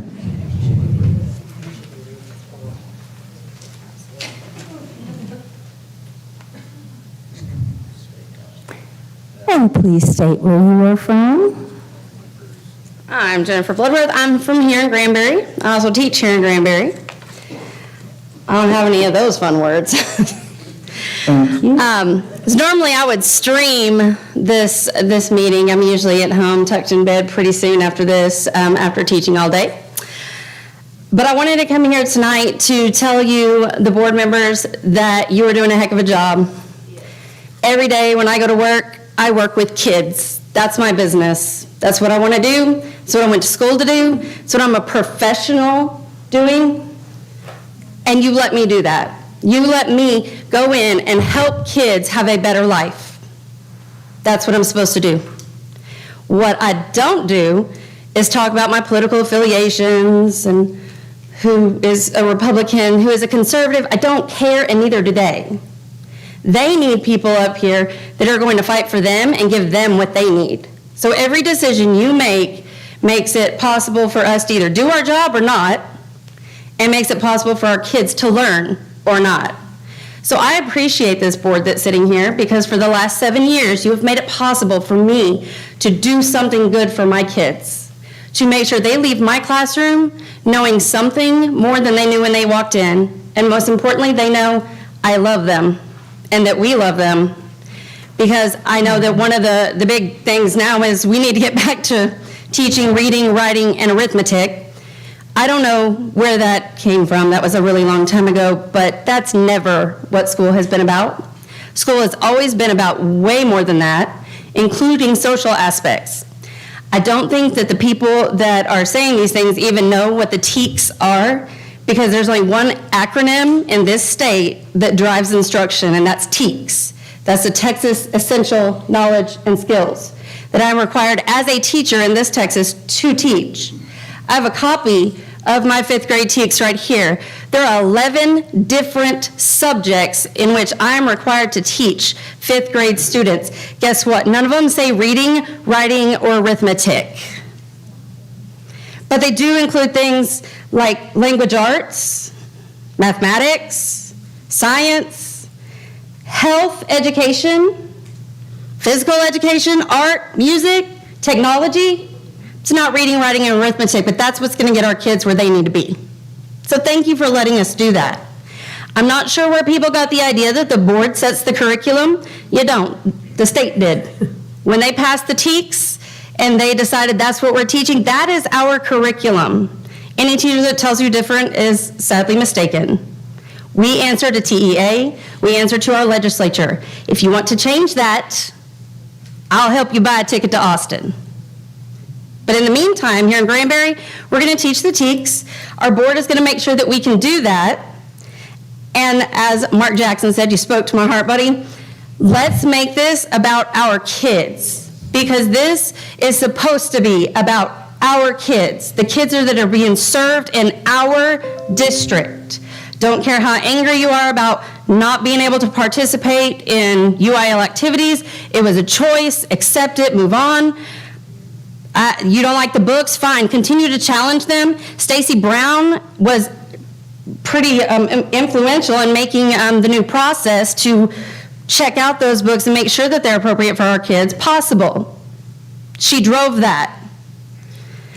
And so I think that our curriculum department deserves the recognition for what they're doing. So again, if you don't like the books, continue to challenge. They'll continue to take them into consideration. And if you don't like what they say, don't read it. Don't know what else to tell you. Thank you so much, board members.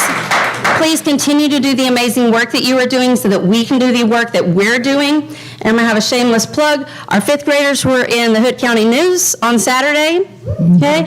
That's what's important. Let's focus on that, and let's make sure that our kids get the accolades that they deserve.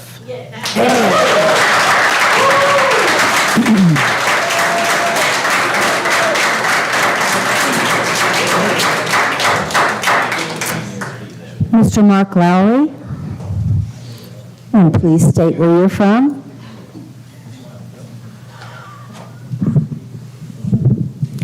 Mark Lowry, I'm from Granbury, Texas, and I'm speaking tonight on behalf of us as a concerned citizen. Wow, what a night. I think it shows a little lack of leadership, which I'll get into a little bit later, that this was aired, such a late game. Anyway, I went to the forum this past week, and I was really hoping to hear the school board members address the sexually explicit, age-inappropriate material that are in our schools and have them address why they're still there and what their position was. Unfortunately, that wasn't answered. So I struggled on whether I was going to speak tonight. Struggled greatly, to be quite honest with you, because of all that's going on. Read the book of James, chapter 3, talked about curbing careful of the tongue. But then my minister yesterday morning preached from Revelation 11, the two prophets that spoke 1,260 words and then was murdered by Satan. 3.5 days later, rose from the dead and taken to heaven. And I thought, what message comes out? Speak the truth regardless of what happens to you. Speak the truth regardless of what happens to you. What I wanted to come tonight address is, because it's the only forum in this community to speak where you can speak the truth, and it goes out to the numbers that are here and also virtually, because there's no other format to do that. Not a forum, not a bait, nothing. I'm going to address one of the board members who treats Facebook like it's their own little middle school playground. She called my wife and I out about an ethical issue in her campaign last time. It's absolutely untrue. We never received one question regarding a forum, and we did not coach anybody on questions that we received. That is a lie. Only way to put it. If it's true, then it's an ethical issue, and that board member should resign based upon her poor ethics. And it's not true. She should resign because she lied. And she treats Facebook just like her open playground. So the school board is about integrity, it's about leadership, and it's about character. Going forward, I don't care really who sits on this board going forward. It needs to be about integrity, character, and leadership. And what we demonstrated tonight, leadership should have taken care of this division weeks ago behind closed doors and communicated to everybody what was the breakdown and why, how can we fix it for the children. In that forum, children weren't mentioned.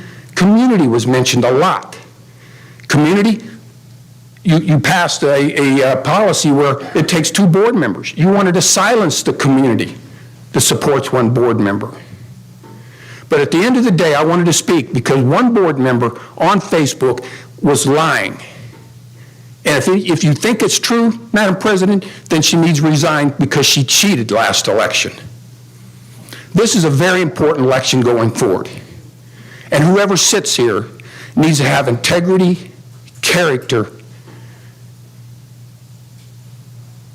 And right now, I'm questioning it because I know there's been many a times outside the Roberts rules that people have spoken and they've not been held accountable, and they've actually said lies from their position without being accountable. Integrity, character, and leadership. And I ask, regardless of what happens, I don't know who's going to win the election. I know who does. God knows who's going to win this election. And whoever he places in that chair needs to take that very seriously, and they need to address these issues based upon their faith and about those three things that I've just mentioned. Because right now, it's quite disturbing to me. And the reason I mentioned earlier, because my integrity is all I've got. I had a top secret clearance, and I know you know what that means, for 30 years, with a due diligence investigation every 5 years on myself and partially on my wife. I've never been told I was a liar. I've never been accused of a character issue, and that board member called us liars or unethical. It's unacceptable, Madam President. You need to address it. Thank you.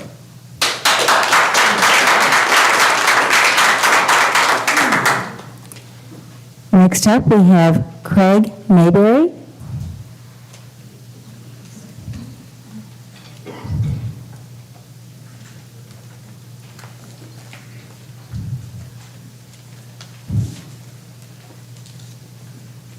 And please state where you're from. Granbury.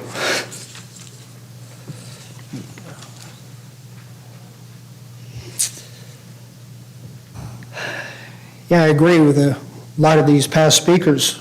For the kids first and foremost. On September 14th, barely 8 weeks ago, Florida Governor Ron DeSantis sent a plane load of illegal aliens to Martha's Vineyard to visibly demonstrate that the current administration's border policies are utterly worthless and a miserable failure. And as you know, it ended up with those illegals being rapidly escorted off the island by the military to Cape Cod. So, with that framework and spirit in mind, here it goes. Fasten your seatbelts.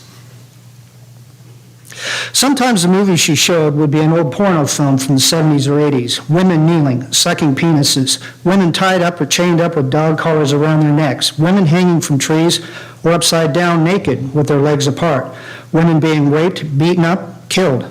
Once we had to watch a woman being slowly cut into pieces, her fingers, breasts snipped off with garden shears, her stomach slit open and her intestines pulled out.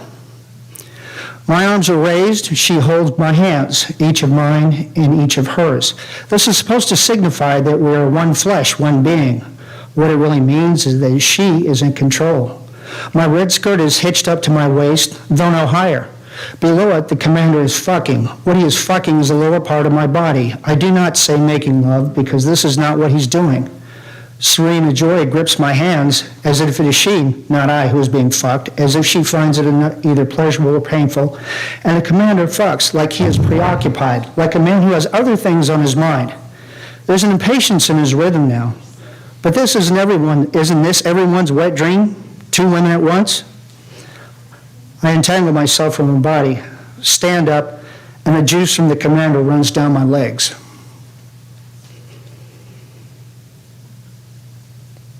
As Simon and Garfunkel said, the sound of silence.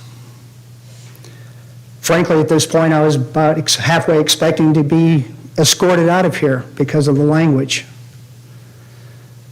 I do not understand how this kind of material, which is taken from The Handmaid's Tale, and as of 7:15 a.m. this morning, there are 5 copies currently in the GHS library, 3 of which are checked out, 2 are available for your pleasure. There is also a graphic novel version of it, but fortunately, it is not in our library. There are many scoffers, skeptics, and naysayers out there in Facebook land that says, there ain't no porn in GHS library. Well, here you go. And after this excerpt, you say, that ain't porn. Then the only other question I have for you is, What other parts of reality are you so disconnected and completely detached from and need help? I do want to give kudos honestly and sincerely to the school board for taking out the other books of this ilk, but the job is far from done. Does it strike anyone to be particularly odd, or is it maybe just me, that while these 5 books are known personally by each school board member to be present on the shelf, since Ms. Monica a while back provided numerous paper copies to each of you, that the 3 incumbents who are running to hold on to their perceived positions of power felt it more necessary to be out schmoozing with the students and staff and faculty of the schools, and then posting the pictures on Facebook as if somehow to say, yeah, I'm all that in a bag of chips. Meanwhile, these books are still on the shelf or in a classroom, waiting to pollute young minds, and that is what the 3 candidates seeking to supplant the 3 incumbents are going to do, and that is get this crap off the shelf and keep it out. Thank you.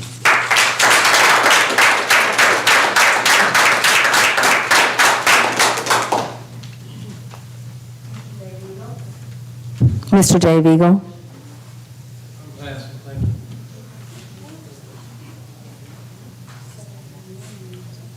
Donna Cole.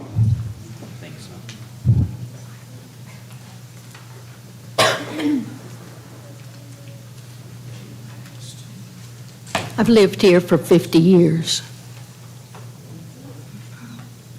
GISD School Board, you've been warned, meaning casual advice by several concerned parents and citizens of this community. They have informed you of the dangers that our children can, will, and have incurred from the availability of the pornography in the GISD K through 12 libraries.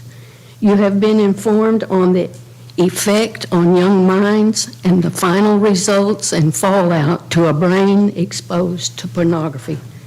We've been presenting the results and fallout of these library books to you since the first of the year. The year is almost over, and you've not addressed the issues regarding all the books. We informed you of the 60% statistics resulting in either our children ending up in professional counsel offices, divorce attorney offices, or prison system because of being exposed to pornography. I gave you the Texas Department of Criminal Justice statistics. I reminded you of the violent offense sections in the prison system. 62.4% of the offenders in our Texas prisons are violent offenders. 30% of the charges consist of sexual assault. The highest group is sexual assault against a child, which is rape and molesting. Second is indecency with a child, forcing a child to commit sexual acts. Exactly all of these sexual acts have been mentioned and written in detail in these books. I have 22 years of prison and jail ministry experience. We know what their charges are, and we ask the question, how did you get started on your path of crime? All have different charges, but all have the same answer. At a young age, I was introduced to pornography. At a young age, I was introduced to drugs. At a young age, I was introduced to a pedophile. At a young age, I was raped.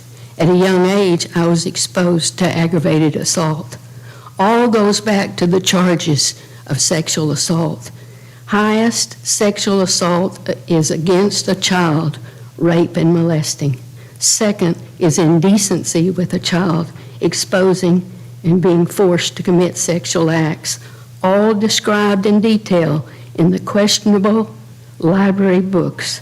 You have been informed of the clear correlation between exposure at a young age to pornography and the fallout resulting from it is ending up in a professional counselor, divorce attorney, or prison. As parents, grandparents, and great-grandparents, We need these books out of the K through 12th grade libraries. At the first of the year, they should have been removed. And as I said before, when I've spoken here, if there was only one book in question, then that's one too many in the school library. Also, I have time to reference, I have been in meetings where I have viewed board members talking down and belittling Melanie, and I don't like that. That didn't show what needs to be done.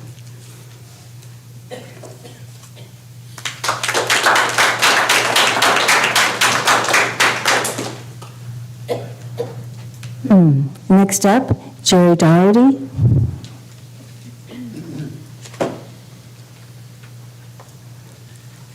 I'm Jerry Doherty, and I'm a 30-year resident of Granbury ISD. And I'm glad that we opened up the topic of perceptions, because what I came here tonight to talk about are my perceptions about this school board. And I started 8 months ago with some perception about the board, that I thought the board to be a collection of fundamentally good people who would be reasonable on the issue of pornography in the library. After 8 months of talking to the board on a regular basis at their monthly meetings, I've come to change my perception. I now consider this board to be collectively out of touch with this community. And you should have had a number of clues to the fact that you were out of touch by the trustee election that was held in 2021, when an incumbent was defeated and another person was elected to the board, and basically the stance they took is that they wanted to make some changes on this board. But obviously the board didn't get the message on that point. So a second clue came in the bond election in May of 2022, when two propositions were defeated by more than 3-1 by this community. But still, the board hasn't gotten the message that they're out of touch with the citizenry of this community. We had decisions made to continue wearing masks in the schools after the medical reasons for that were long gone. And now we find that the board has been unable to address the issue of pornography in the library. Those things are new perceptions of mine, that this board is out of touch with the reality of this community. But probably the most damning thing that I have come to perceive about the board is the gross lack of discernment on the part of this board. You cannot obviously discern between what is good and what is evil. You are incapable of discerning the difference between what is moral and immoral. You take truth and make it propaganda. You lack the discernment on whether or not guidance is actually propaganda. But probably most dangerous is the fact that you cannot perceive the difference between instruction and cultural engineering. And on this book situation, you obviously cannot discern the difference between good literature and pornography. All of those lack of discernment have caused me to change my mind about the board being a collection of good people who can be reasonably dealt with. I now view this board to be an intrinsic threat to this community, and especially to the children of this community. Now, I hadn't had this as part of my presentation when I came here, but Dr. Harrington, in full disclosure, I know Dr. Harrington for a long time. We have had a professional relationship in the past. My perception of what you did tonight was the biggest abuse of a school board's time and position that I have ever seen in my 30 years of public education. I'm ashamed of what went on here tonight. You chose to use a public forum to beat up a person in a public setting. That is shameful. And my perception is that you have really forfeited the right to continue on this board. Fortunately for you, you have one more year left. We'll take care of that this time next year.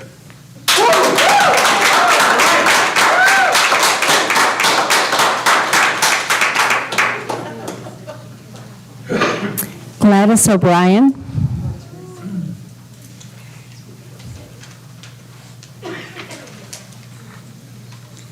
I'm a resident in Granbury. Thank you.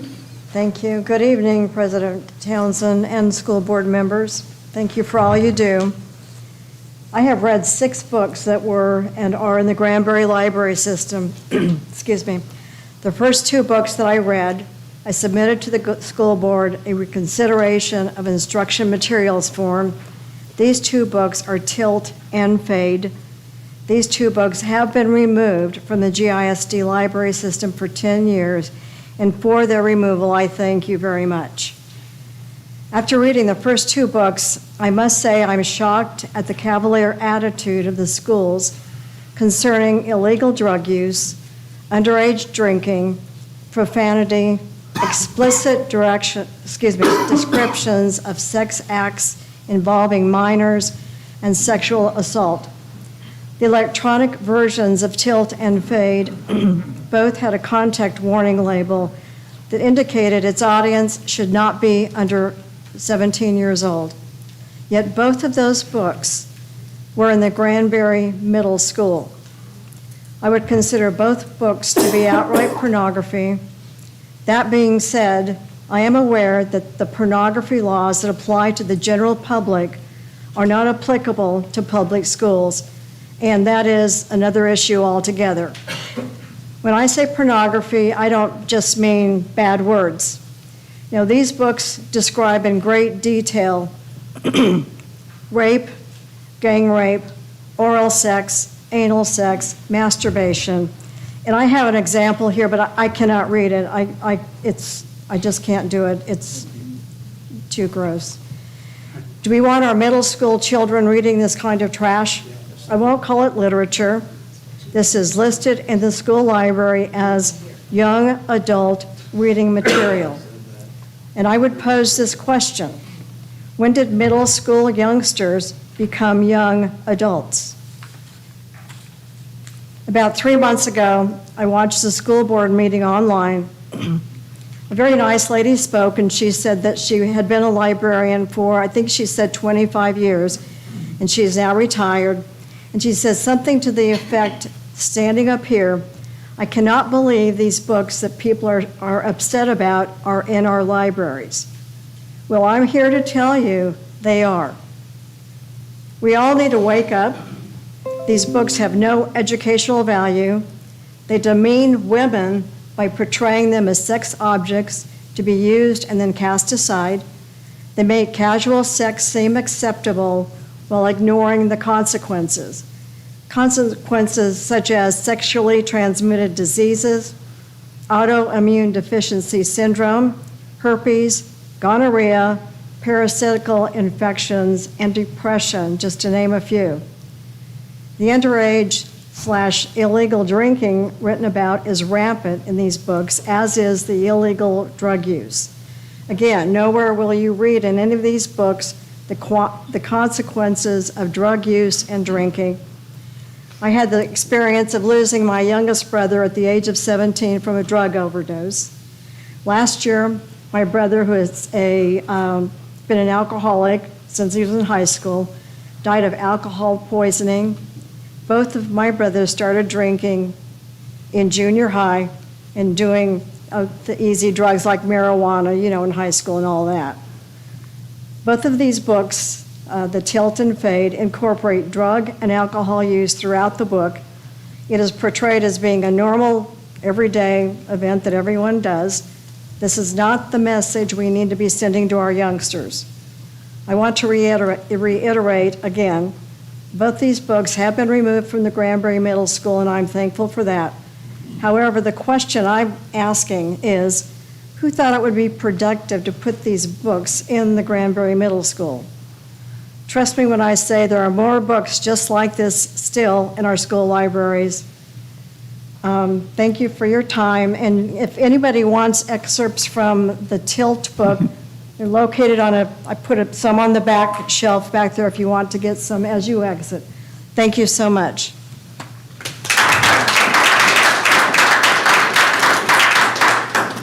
Clarissa Medina.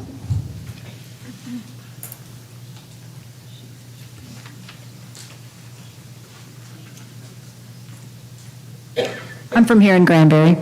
Thank you. I was asked to come and read a statement on behalf of Sharon Sheelander, president for the Hood County Republican Club, because she is not able to be here this evening. She's with her husband in the hospital.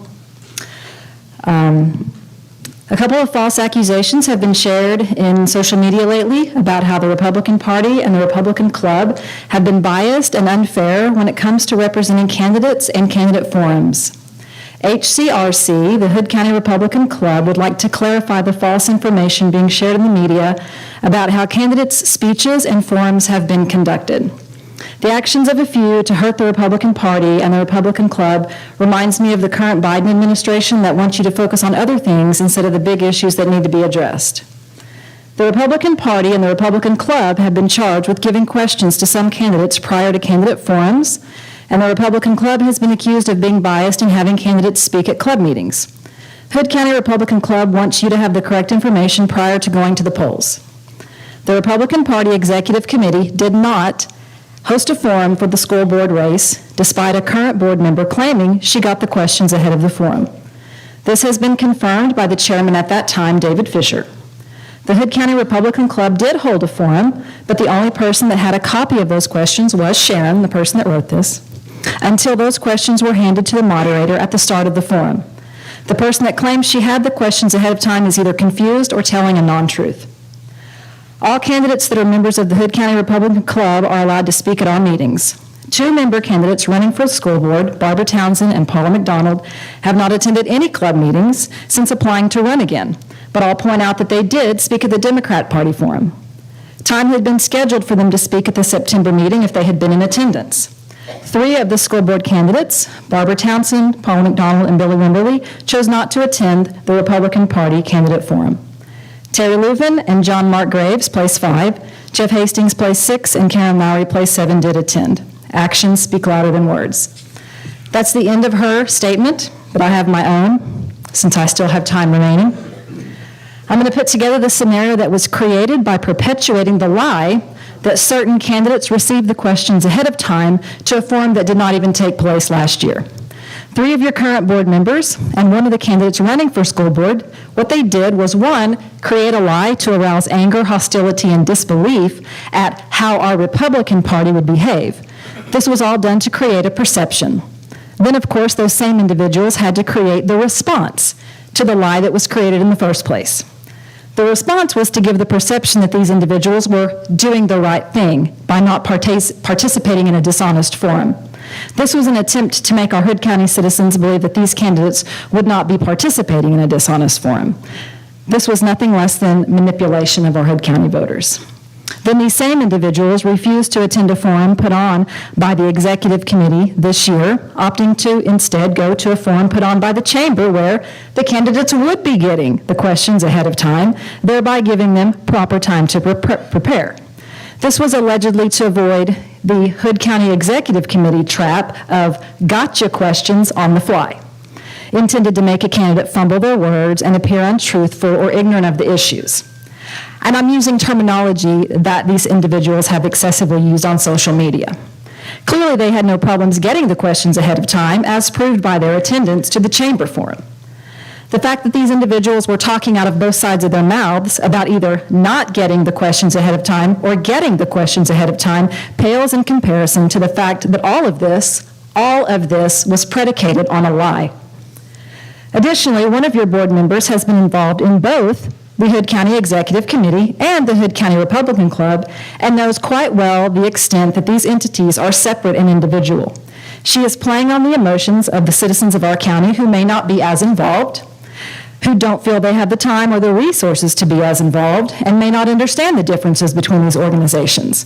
This is purposeful manipulation of perceptions in order to drive a narrative, all the while claiming there is no narrative. Truth matters. We need leadership to step out of these sensationalistic lies and be held accountable for those lies and the manipulation of Hood County citizens.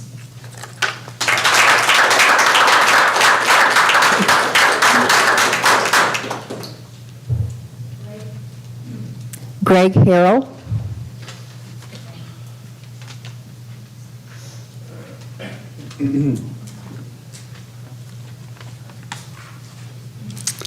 Dr. Glenn, members of the board, Madam President,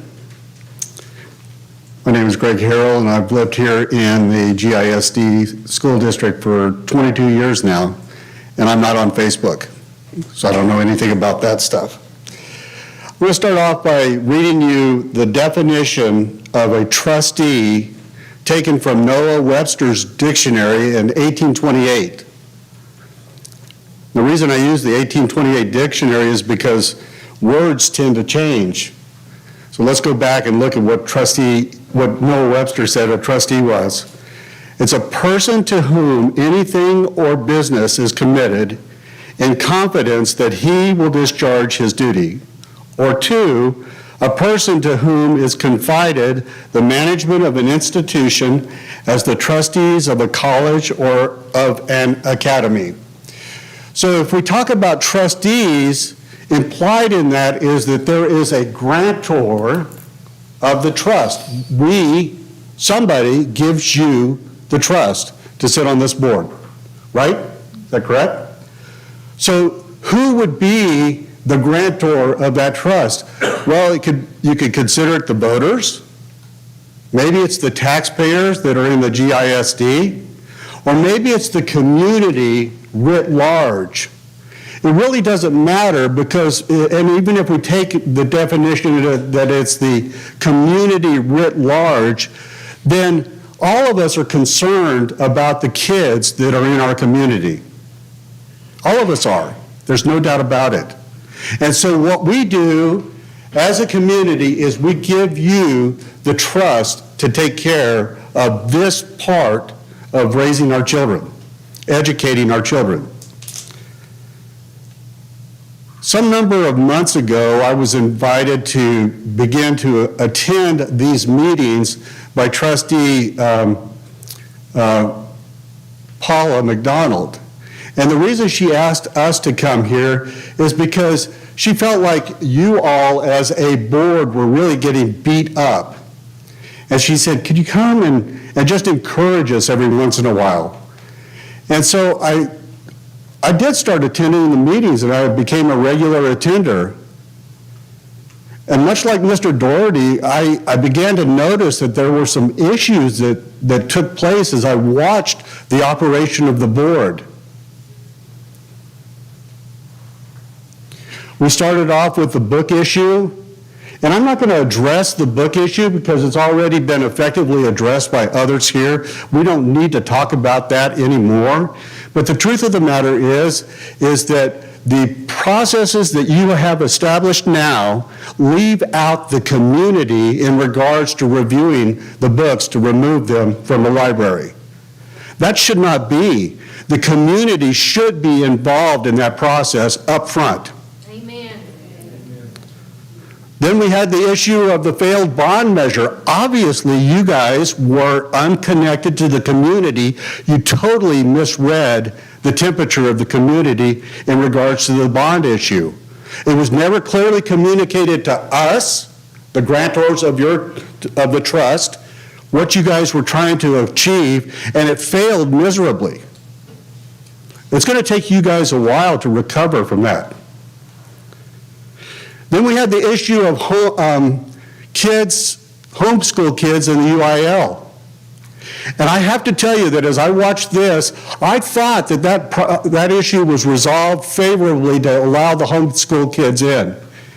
And almost on a dime, and despite people talking to you about it, that changed and you guys denied that.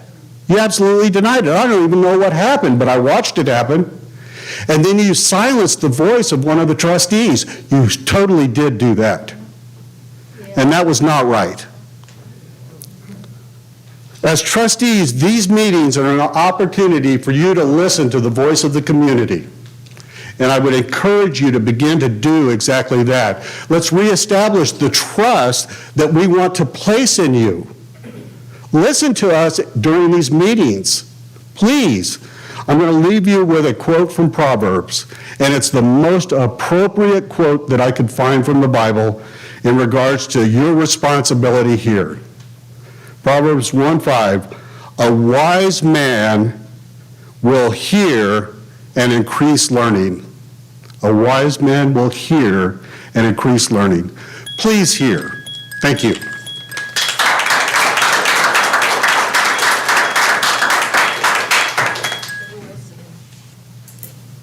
We have one more to go, but I just want to make one statement to make sure that everyone understands that during public comment, none of us can address anything that is said that is a non-agenda item. It's not that we wouldn't like discussion that we can do one-on-one, but on a non-agenda item, we cannot talk about it because it was not set for the public to be able to handle Madam President, I'm sorry, sir. you've had two people violate that rule then, just so you know that. And not only you know, Mark Jackson did it grossly not too long ago. Sir, thank you. The last one today is going to be Julia Pinnell.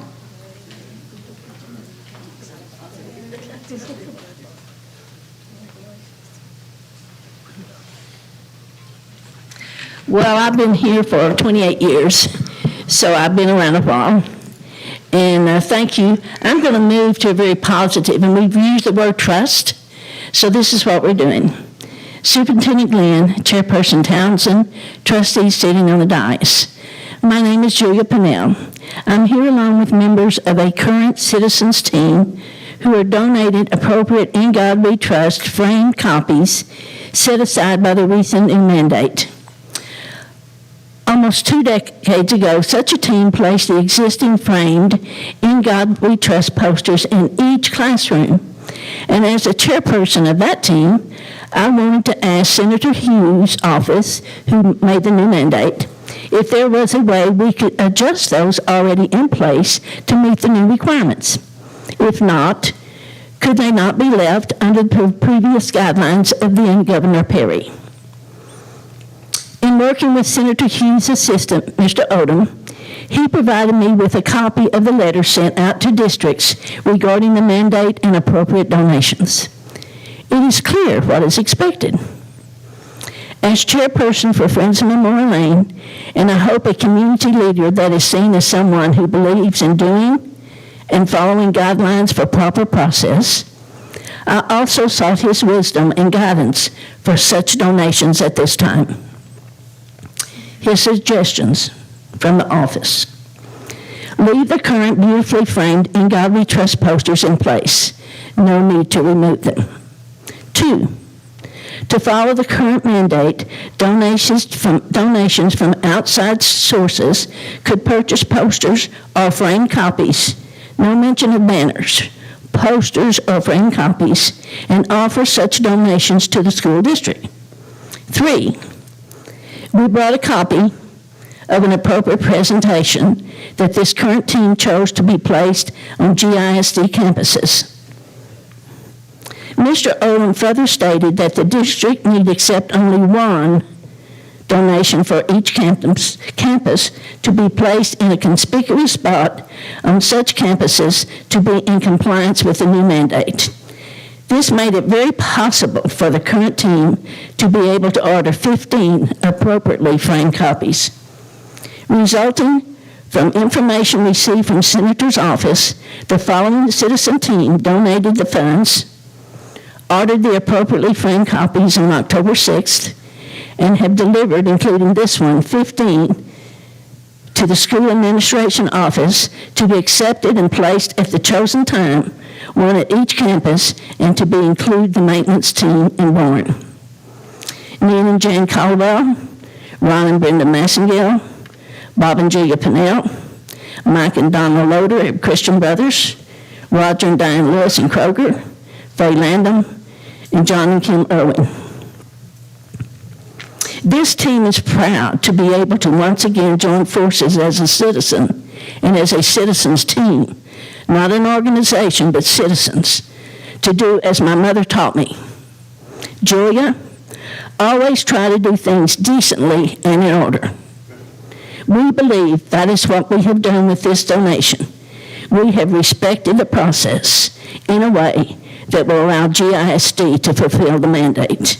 Thank you, and we would like to present this as the others have already been presented. Thank you. Thank you, Ms. Pinnell.